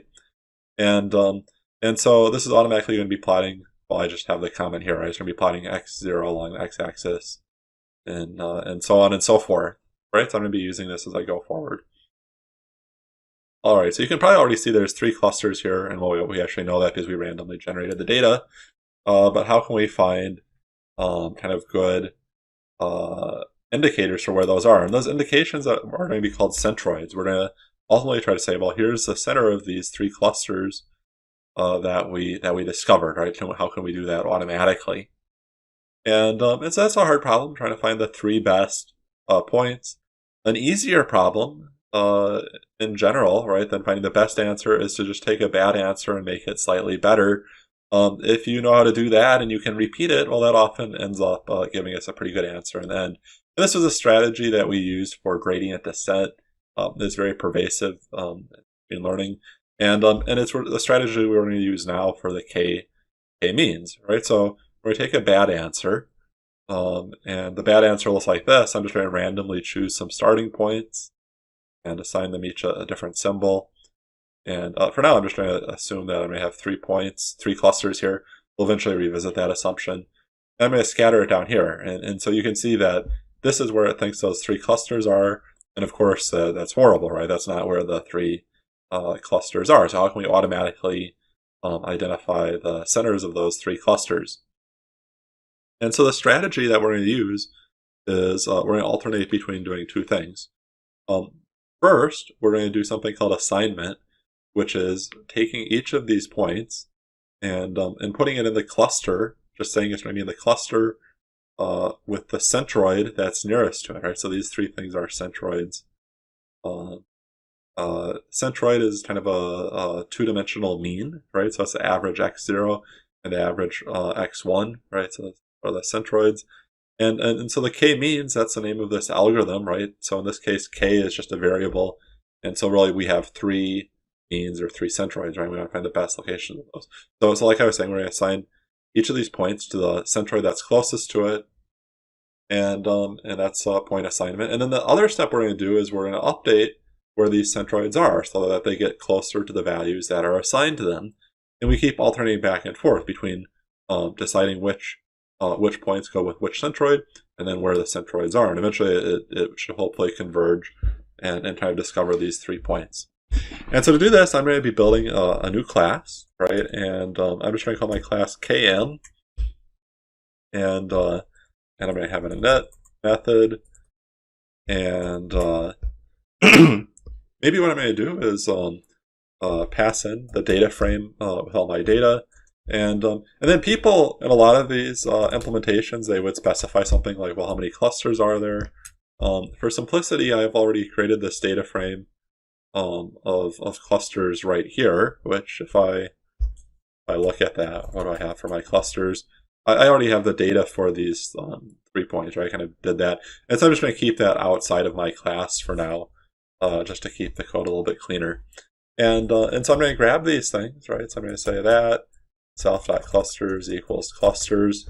And I'm going to be making a lot of changes to these things. And I don't want to change the original data, so I'm going to make copies of these data frames. Just like so. And maybe let's just see that we actually have something here. I'm just curious what is in this label, right? So I'm going to say self.labels equals self.clusters. And I want to look at that label column just like that. And maybe I'll just convert that to a list. Like so. And then I'm going to print that self.labels. Okay, so I want to create one of these things, .km, and I need to pass in my data frame with all my points, and then my clusters. Right, and I do that, and what was I doing there? That was a little silly of me.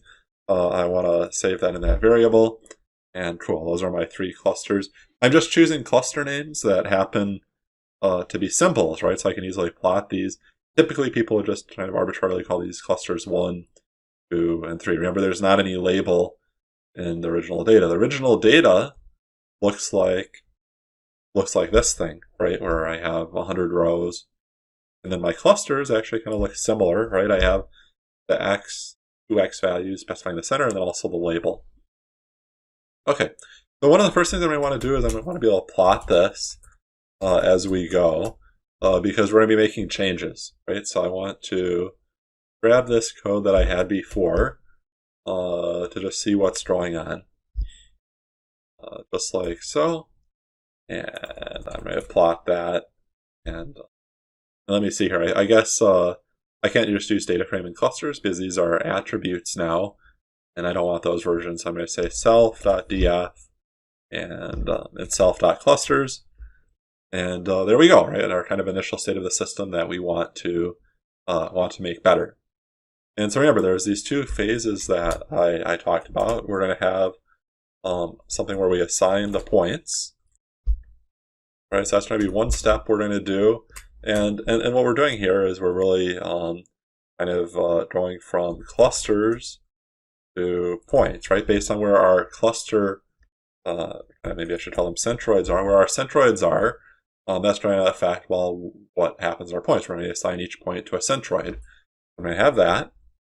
And then the other thing I'm going to have is update the centers, right? And I'm just going to, by alternating calling this and this and then this and then this, we're ultimately going to end up with a good solution to this problem. Okay, so first off, how do I do the centroid assignment? That's maybe the harder one. This function here is maybe a little bit easier. And so, well, what I want to do here, right, is I want, for each of these points, I want to assign it to one of the clusters, okay? And it needs to be the closest one. So maybe the first thing I'm going to do is, here, let me just do this, km.dataframe. I'm going to add some columns here, right? And this is one of the reasons why I copied that data frame when I started. I'm going to add a column for each cluster that specifies how close this point is to that cluster. And then once I've added those 3 columns, then I'll add yet another column that says, well, which one is closest? Which one do I actually want to be in?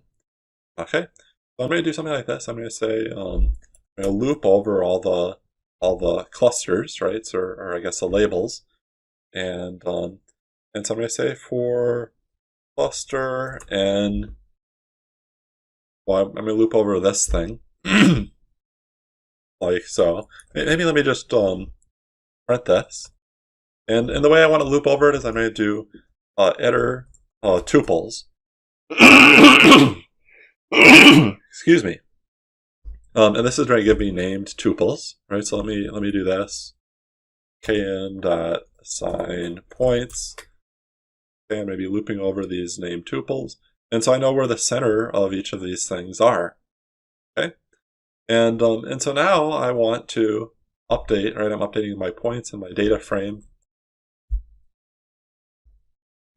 And so what I'm going to do is I'm going to look at these columns, right? I'm going to say x0. And I want to compute for each row here the distance between that along the x0 axis and that center, right? So I'm going to take that minus x0. And I'm going to save that as x0 diff. And then I'm going to do the same thing along the other dimension.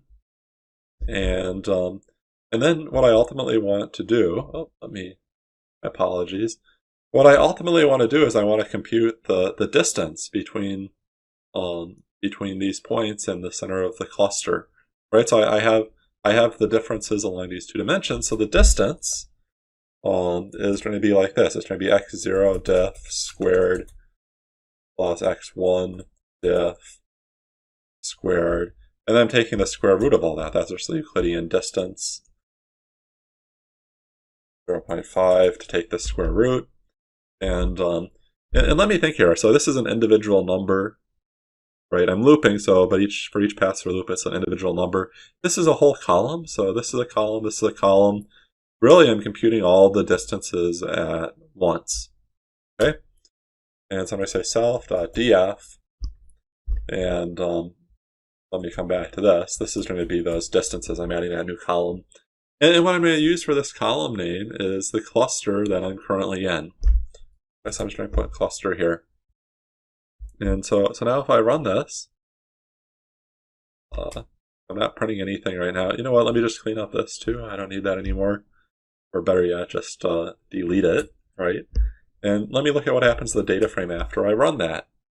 Something horrible, which is, well, it's adding these weird things, which what I really wanted to do was to be the cluster name. Let me do that. And now this is great, right? I can see that, my x0, my x1, and that's a point, right? And I can say, well, how far is that from the O cluster? How far is it from the plus cluster? How far is it from the X cluster? And it's closest to the O cluster, so that's ultimately what I want to want this one to be in, right? So what I'm going to do, right, is after I've looped and I've computed these 3 columns, is I'm going to say self.dataFrame and label. I want it to be one of these 3. You know what? Let me just try to poke around down here first to see how I can get to that. What I really want to look at is I want to look at those 3 columns there and figure out, well, which of these columns has the smallest value in each case. And it turns out that there is a pandas function that does that very easily, and it's called index n, right? And normally what that's doing, right, is it's going column by column and telling me, oh, the smallest value in the O column is at position 11, smallest value in the plus column is at position 78. Not quite what I want, right? I want it to go horizontally, right? So I want to find out, well, which, instead of looking at these index values over here on the right, I really want to look at the column index here instead and say, well, which column gives me the smallest? And so I'm going to paste this back, and instead of saying axis equals 0, I'm going to say axis, that's vertical. I'm going to say axis equal 1, which is horizontal, and then I can get all of these classes, right? So I'm going to put this back up in here, and then I'm going to run this again, right? So look at my data frame. I run that, and I can see, okay, great. So I have my original data, which never changes, by the way, right? The data never changes. Then I compute the distance to each of these clusters, and then based on that, I'm like, okay, well, this first one, O is the smallest number, so that's an O cluster. Same thing for the second one.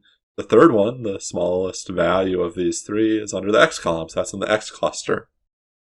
So I've been able to assign all of these points, and so let me just show you what's going to happen, right? Let me run this again. So here are the points. If I do the assignment of points, you're going to see that instead of question marks, it's saying what each of these are, right? So you see that this circular cluster is really big. It's actually kind of capturing most of these. And then this one is kind of has the opposite problem. We have one actual cluster, and it's being shared between the plus points and the X points over here, right? But it is some clustering, and now that we've actually kind of started with a bad answer, we can make it better. And the way I'd like to make it better is that now that I've kind of decided, well, which points are in the circle cluster, I can kind of decide where that circle cluster is, right? I can see that at this red circle here, that's not a very good real center because that's way to the right of all the points that it's representing, right? And so that one's maybe a little bit easier now. We're actually going to update these center points. Okay, before I do that though, let me do one other thing.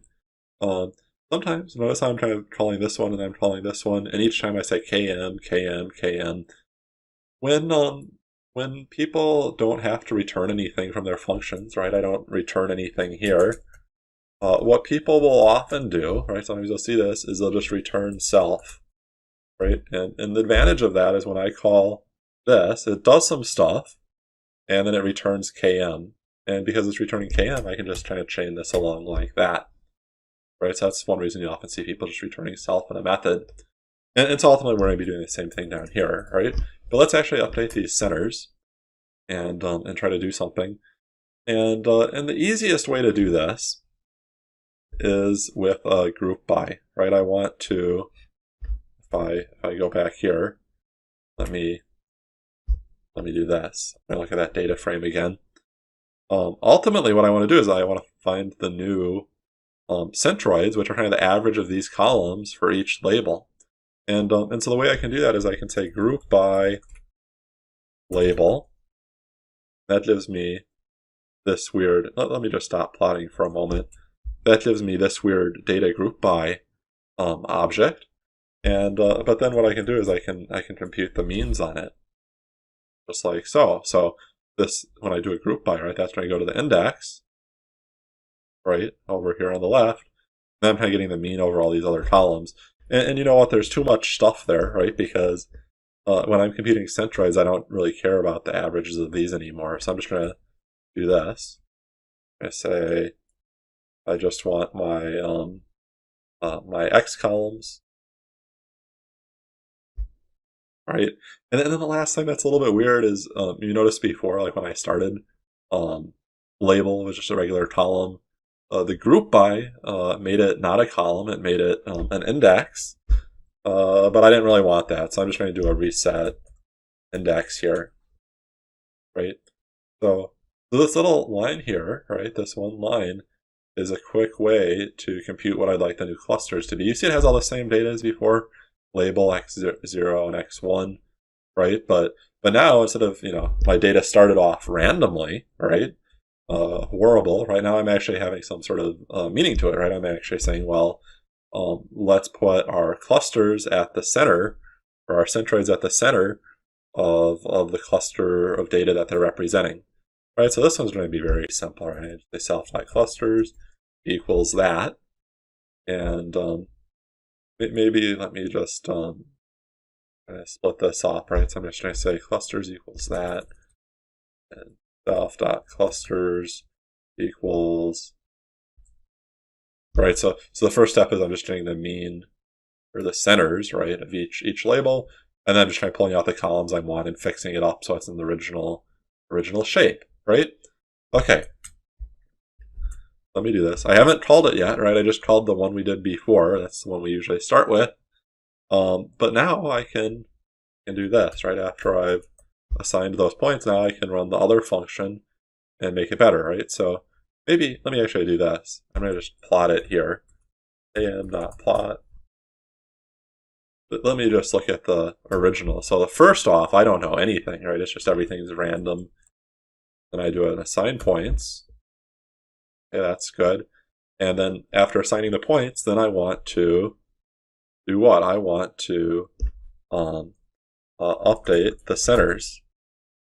And let me just do a quick experiment. I wonder if I can just even put this together in this one. That's trying to make my life a little easier. Great, I can see those two things, right? So, right, so the data started looking like this. I'm going to assign the points to a cluster and then update the cluster centroids, right? So here I update the points, and then you can see. Wait a minute, what happened here? Let me just try to start. I ran it twice. I'm sorry. All right, so you can see the first thing it did, right, is it assigned the points, and then it moved it over. You can kind of see that, you know, this first one's assigning the points, the second one's updating the centroids. You can see that a couple of things happened, right? Like this red circle moved to the left to be closer to where it's supposed to be, and then this plus is kind of encroaching in. There's no reason for it to be hanging so far out. And so if I run these two steps again, like this, let's try to get even better, right? So I'm going to run that again. And now what you see, right, is not much happened. Not much happened. Well, the red points didn't move originally, right, and not much happened over here on the left. But you see what happened down here, right? This plus sign kind of grabbed some more points after it moved in, and so since it's grabbing those points, X's remaining points are kind of have a center of gravity more to the left, right? So when I update again, I'm kind of bumping that X a little bit more to the left, right? And if I keep running this,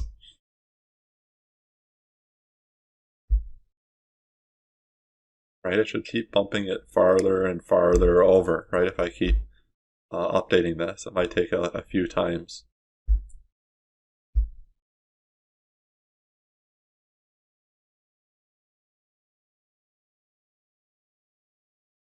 I don't know why it got stuck there. There we go.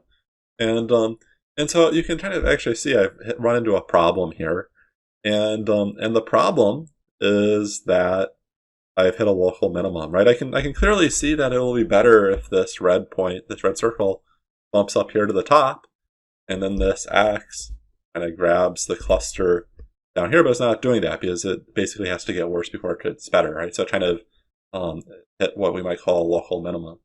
And so, well, how do I solve that? It turns out there's not a bug in my code. I got unlucky, and I wasn't anticipating this will happen, but it's a nice opportunity to talk about it. And I got unlucky because of where these starting clusters were, right? I kind of randomly decided where those starting clusters were, and they happened to be a point where it didn't kind of gravitate towards the three actual clusters. And it turns out that this is a problem in every implementation. If I go to the real one, it will have this thing here, which is the number of times we should try running the algorithm. And each time, right, it kind of starts off with different starting points and then randomly updates it in the hope that it converges, right? And so then it'll take the best of those. And so I wasn't anticipating that happening during this demo, right, because it didn't happen when I practiced before, but I'm going to redo it now. So I'm going to leave my data alone, right, and I'm going to see what happens when I come up, when I kind of re-randomly generate my starting points. So I'm going to start with these as my 3 starting points now. And remember the default, right, when we're eventually using sklearn, is we're going to start over 10 different times and see what happens each time. Now when I run this, let me, I don't want to have any old plots that are confusing things. I'm going to do this. I'm going to say, that's my starting point. I'm going to say km assign points plot. That was what it was called, right? Assign points, and then update. Second step, update centers, right? So I'm going to do that. And okay, I can see that I've assigned the points and then updated the centers. And now I can see I got luckier this time, and it's not perfect, right? I can see that at this point there's still some weirdness, right? That this one is reassigned over here. But if I keep even just a couple passes, it actually quickly finds out where the 3 clusters are, right? And usually be somewhere in between there. Maybe it takes a few times to actually converge on the right thing. Okay.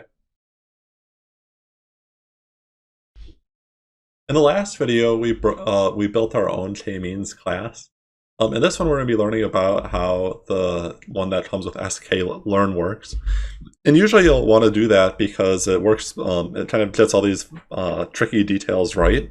For example, you can easily have it automatically generate varying numbers of starting clusters. It will often have strategies that are smarter than pure randomness for choosing the positions of those before it runs the algorithm. It generally has some logic around when it has been updating the centers enough and it's not going to get any better. And so you can set an upper cap on that, but it's not going to do it more than necessary in general. So overall, you're going to want to use k-means that comes with sklearn rather than rolling your own. So the k-means actually has these 3 methods with it that we need to know. We have fit, which is not surprising, right? We've seen fit for both transformers and estimators.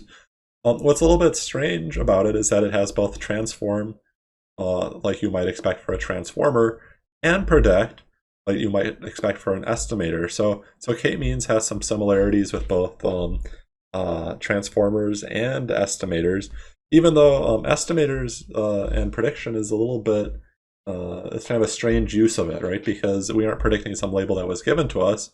We're both coming up with the labels and predicting them at the same time. So it's not really a classic prediction. So I'm going to just show some rough code or kind of data to demonstrate what these 3 are doing in the context of the code we wrote before we actually dive into using k-means. So before in our class, we saw that we had these assign points and update center, and that was the real core of what we needed to do. And a fit method, what it'll probably be doing is some sort of loop like this for I in range of something. It's just going to be calling both of those. It'll call the assign points, and it will call the update centers, and it'll do that a bunch of times to try to find the right answer. And how many times is that? Well, we're going to call that number of times it does that the number of epochs, right? And so I'm going to say epochs here. And like I was saying, right, in the actual k-means that comes with sklearn, this will be an upper bound, right? If it sees that this is not improving anything further, it might have some break that happens if it's already done. If not getting any better. I'm not trying to do that. I'm just trying to write kind of rough code to give you an idea of what's happening. And so when we do this, right, on our version, I plot this at the end, hopefully it's solving this and kind of updating those points. And indeed it is, right? It's kind of figuring out where each of those centroids should go. So that's the fit method.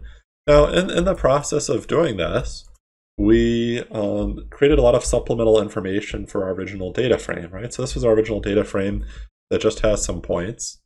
And in contrast to that, we have this data frame that the k-means class was using with some extra information. First, we have the distance to each of the clusters. And that can be useful information in and of itself. But looking at those 3 distances, we can figure out which number is smallest. In this case, number in the x column is smallest. So this is going to be, this row is going to be in the x cluster, right? In this next one, the O number is smallest. So we're going to be in the O cluster. And so when we're looking at, let me actually just shorten this up a bit. When we're looking at using k-means for either transformation or prediction, the only difference is whether we're using these distances or the labels. And so let me do the transformation first, or just show you what we'll get there. We'll be effectively getting this data.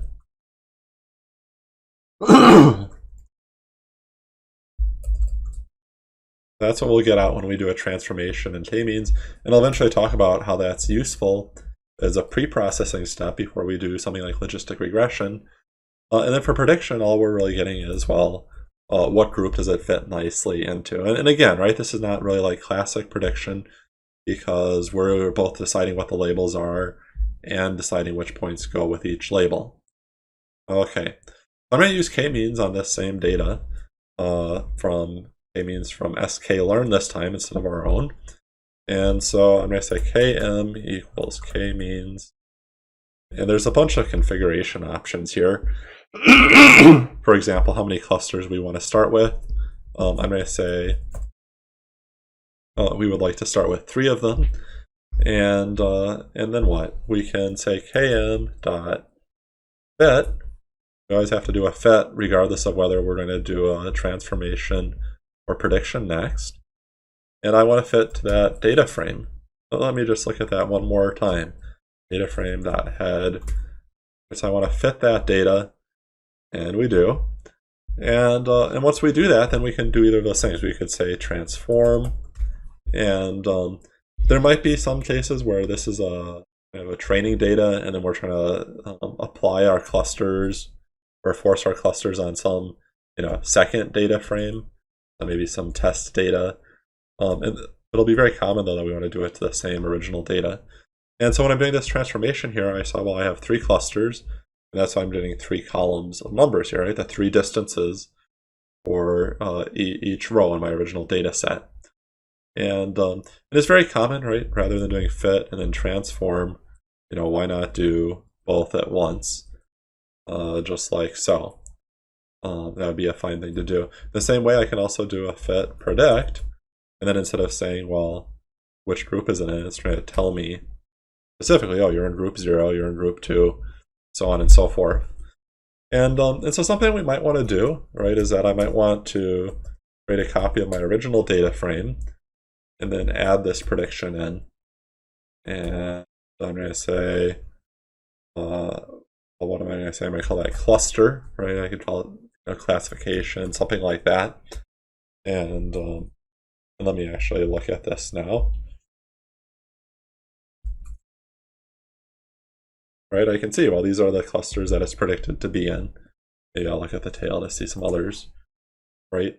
And so I could plot it, and I could assign different colors to the different clusters if I wanted to, right? I could say plot dot scatter, x equals x0, y equals x1, right? We're having x along both dimensions. You get those 3 things. But I'd really like to see what color they are, so I'm going to pass in color equals data frame 2 of what cluster you are, and you notice one of these vanishes, so 0 ends up being white. And so what I should do is I should pass in a different color map. And so let me head over here and look at the different color maps in matplotlib. Cluster 0 is not more similar to cluster 1 than it is to cluster 2, right? So I don't really care about getting what is called a sequential color map, something like that, where it's kind of on the spectrum. Really, 0, 1, and 2 are just different categories for me. So I'm going to be looking into the qualitative color maps, and I'm just going to go with this one here, because it's a set of colors, and I'm not trying to have more than 10 clusters. I'm going to do that. I'm going to say I want the tab 10 color map.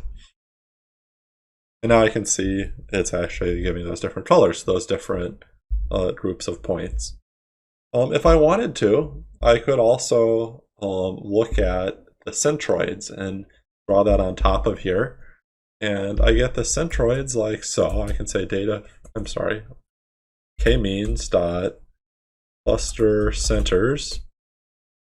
And what am I getting here? Well, the coordinates of each centroid are like a row here, and I have 3 centroids, and that's why I have 3 rows. And so I could absolutely wrap that up in a data frame, and I could plot it, right? I could say plot dot scatter, and I could say, well, the x is x0, x is 0, y is 1, and I could plot those 3 points. And let me just make them larger and red, right? So I'm going to say color equals red, size equals 100. Actually, use S here. And I should really combine this with what I had before. I can actually see the centroids. And to really make it work, I have to say that it should use the same region. right? So, let me just split this up here, right? It's getting too long. Centroid, dot plot, dot scatter, same AX. And so I can do all that same stuff just like I did with our own version before. Okay, let me address an issue, which is how did I know that we should use 3 clusters? And well, the answer here is that I just kind of eyeballed it. What if there's like 20 clusters, right? That might not be so easy to do. Or what if instead of having nice 2-dimensional data, I have x0, x1, x2, x3, x4, x5? It won't be obvious beforehand how many clusters there are.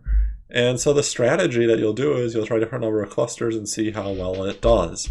And this measure of how well it does is called inertia. And so I can look at inertia in our data like this. And well, what is this measuring? It's measuring the average squared distance from points to nearest centroid. That's what that means, right? So for example, this one over here is actually kind of far from that centroid, right? So that'll contribute a lot to this score. Whereas this one right here is really close to a centroid, right? So hopefully everything's kind of neatly around a centroid. And of course, the more centroids I have, this number will go down. This inertia number will go down, right? Lower is better. Right? It means the number means everything's near a centroid. And so what we'll do is we'll actually try different numbers of clusters and see how quickly inertia drops off. So let's do this. So I'm going to go back and kind of grab all of this stuff I had before. And so I'm going to grab this. And actually, let me do this. This is what I really need. I am going to have a little loop like this. And I don't even care about making the predictions anymore. I just want to know that inertia score. I'm going to say inertia. Oh.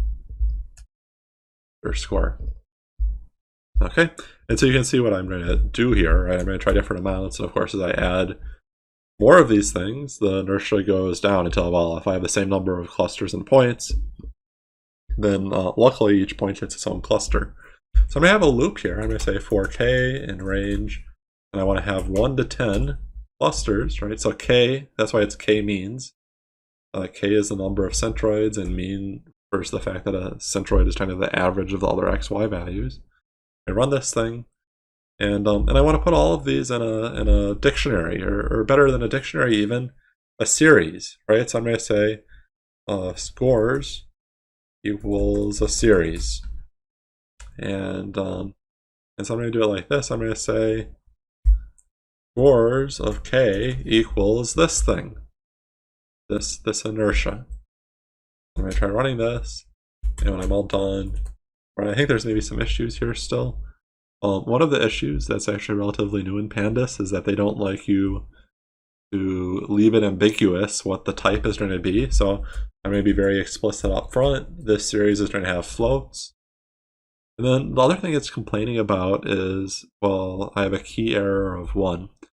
And the reason why I have that is because when I just put brackets after a series, it's guessing whether this is an index or an integer position. And now it's guessing incorrectly that it's an integer position, right? So it's guessing this, which of course doesn't work. If I change it to that, voila, I can get my scores. And once I have my scores, of course, I can plot my scores. Like so, and I should also do this. I should say that put some labels here. The x label is k, which is the number of clusters, and my y label is what? My y label is the average squared distance to your nearest centroid, right? And so when I'm looking at this here, I see that having 2 centroids is much better than having 1. So there's 2 very clear clusters. Going from 2 to 3, another big improvement. After that, it doesn't make sense to have for centroids, right? That's not going to give me much improvement. Let's try running this again, right? I'm going to run it from the top, because sometimes these clusters will tend to overlap each other. So just because, way back here I created 3 clusters, doesn't mean there's going to be 3 clear clusters at the end. So let me just run this again. And here, right, it's not as clear. Is that 2 clusters or 3 clusters? And not surprisingly, well, there's less benefit going from 2 to 3. Let me just try running it a couple more times, get some more intuition here. Okay, so that is very clear that we want to go to 3. I want to see one where it's really overlapping, but it's kind of a matter of luck here. What about that one? Not so much benefit going from 2 to 3, right? Because these 2 are overlapping each other so much, right? Okay, so that's what you'll often want to do. So one of the use cases for these things is that you will create a plot like this, just so you can say something about your data. You can say how many kind of distinct clusters there are. And that of course is a matter of prediction. Next time I'm going to be talking about how we can do, where was my notes? What are the uses for these transformations? Why might we want to get data about the distance to each of the clusters? In the last couple of videos, we've been looking at how we can use k-means to identify how many clusters there are in the data, and that can be useful in and of itself. Another common strategy is that we'll use k-means as pre-processing for another stage in our pipeline. And more generally, right, you might apply some unsupervised learning technique like k-means or principal component analysis to create better inputs for a supervised technique, for example, logistic regression. Right, so I may do that here, and I've really tried to create data that will really make this work well. And so here you can see on the left both my training data and my test data on the right. And what you can see in the training data is that I've created 5 clusters here, and these clusters are kind of right on top of each other. And out of the 5 clusters, 4 of them have black dots, and one of them has gray dots. And other than that, there's just gray dots kind of randomly distributed throughout the space. And then on the right, we want to predict that. And so clearly there are some patterns here. For example, as a human, I might predict that these are in a similar area as this cluster of black dots over here. So I'd probably guess that these are black. And then other dots, right? Like if I'm saying in this space right here, those are probably gray, because in the training data, those were gray. And so certainly it would be hard to draw a single line that separates the black dots from the gray dots for the purposes of a logistic regression. So we're going to have to do some sort of pre-processing. Okay, so I'm going to create my pipeline down here. P is a pipeline, and a pipeline is just a list of steps. And the last step, the most important one, is going to be a logistic regression, like so. And the first one is going to be standard scaling. Standard scalar, like so.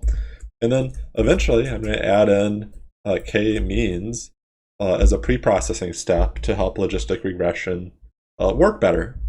And so I'm going to do this. I'm going to fit my model, so p.fit. And what do I want to fit to? Well, I've already taken my data frame up here and split it into training and test data.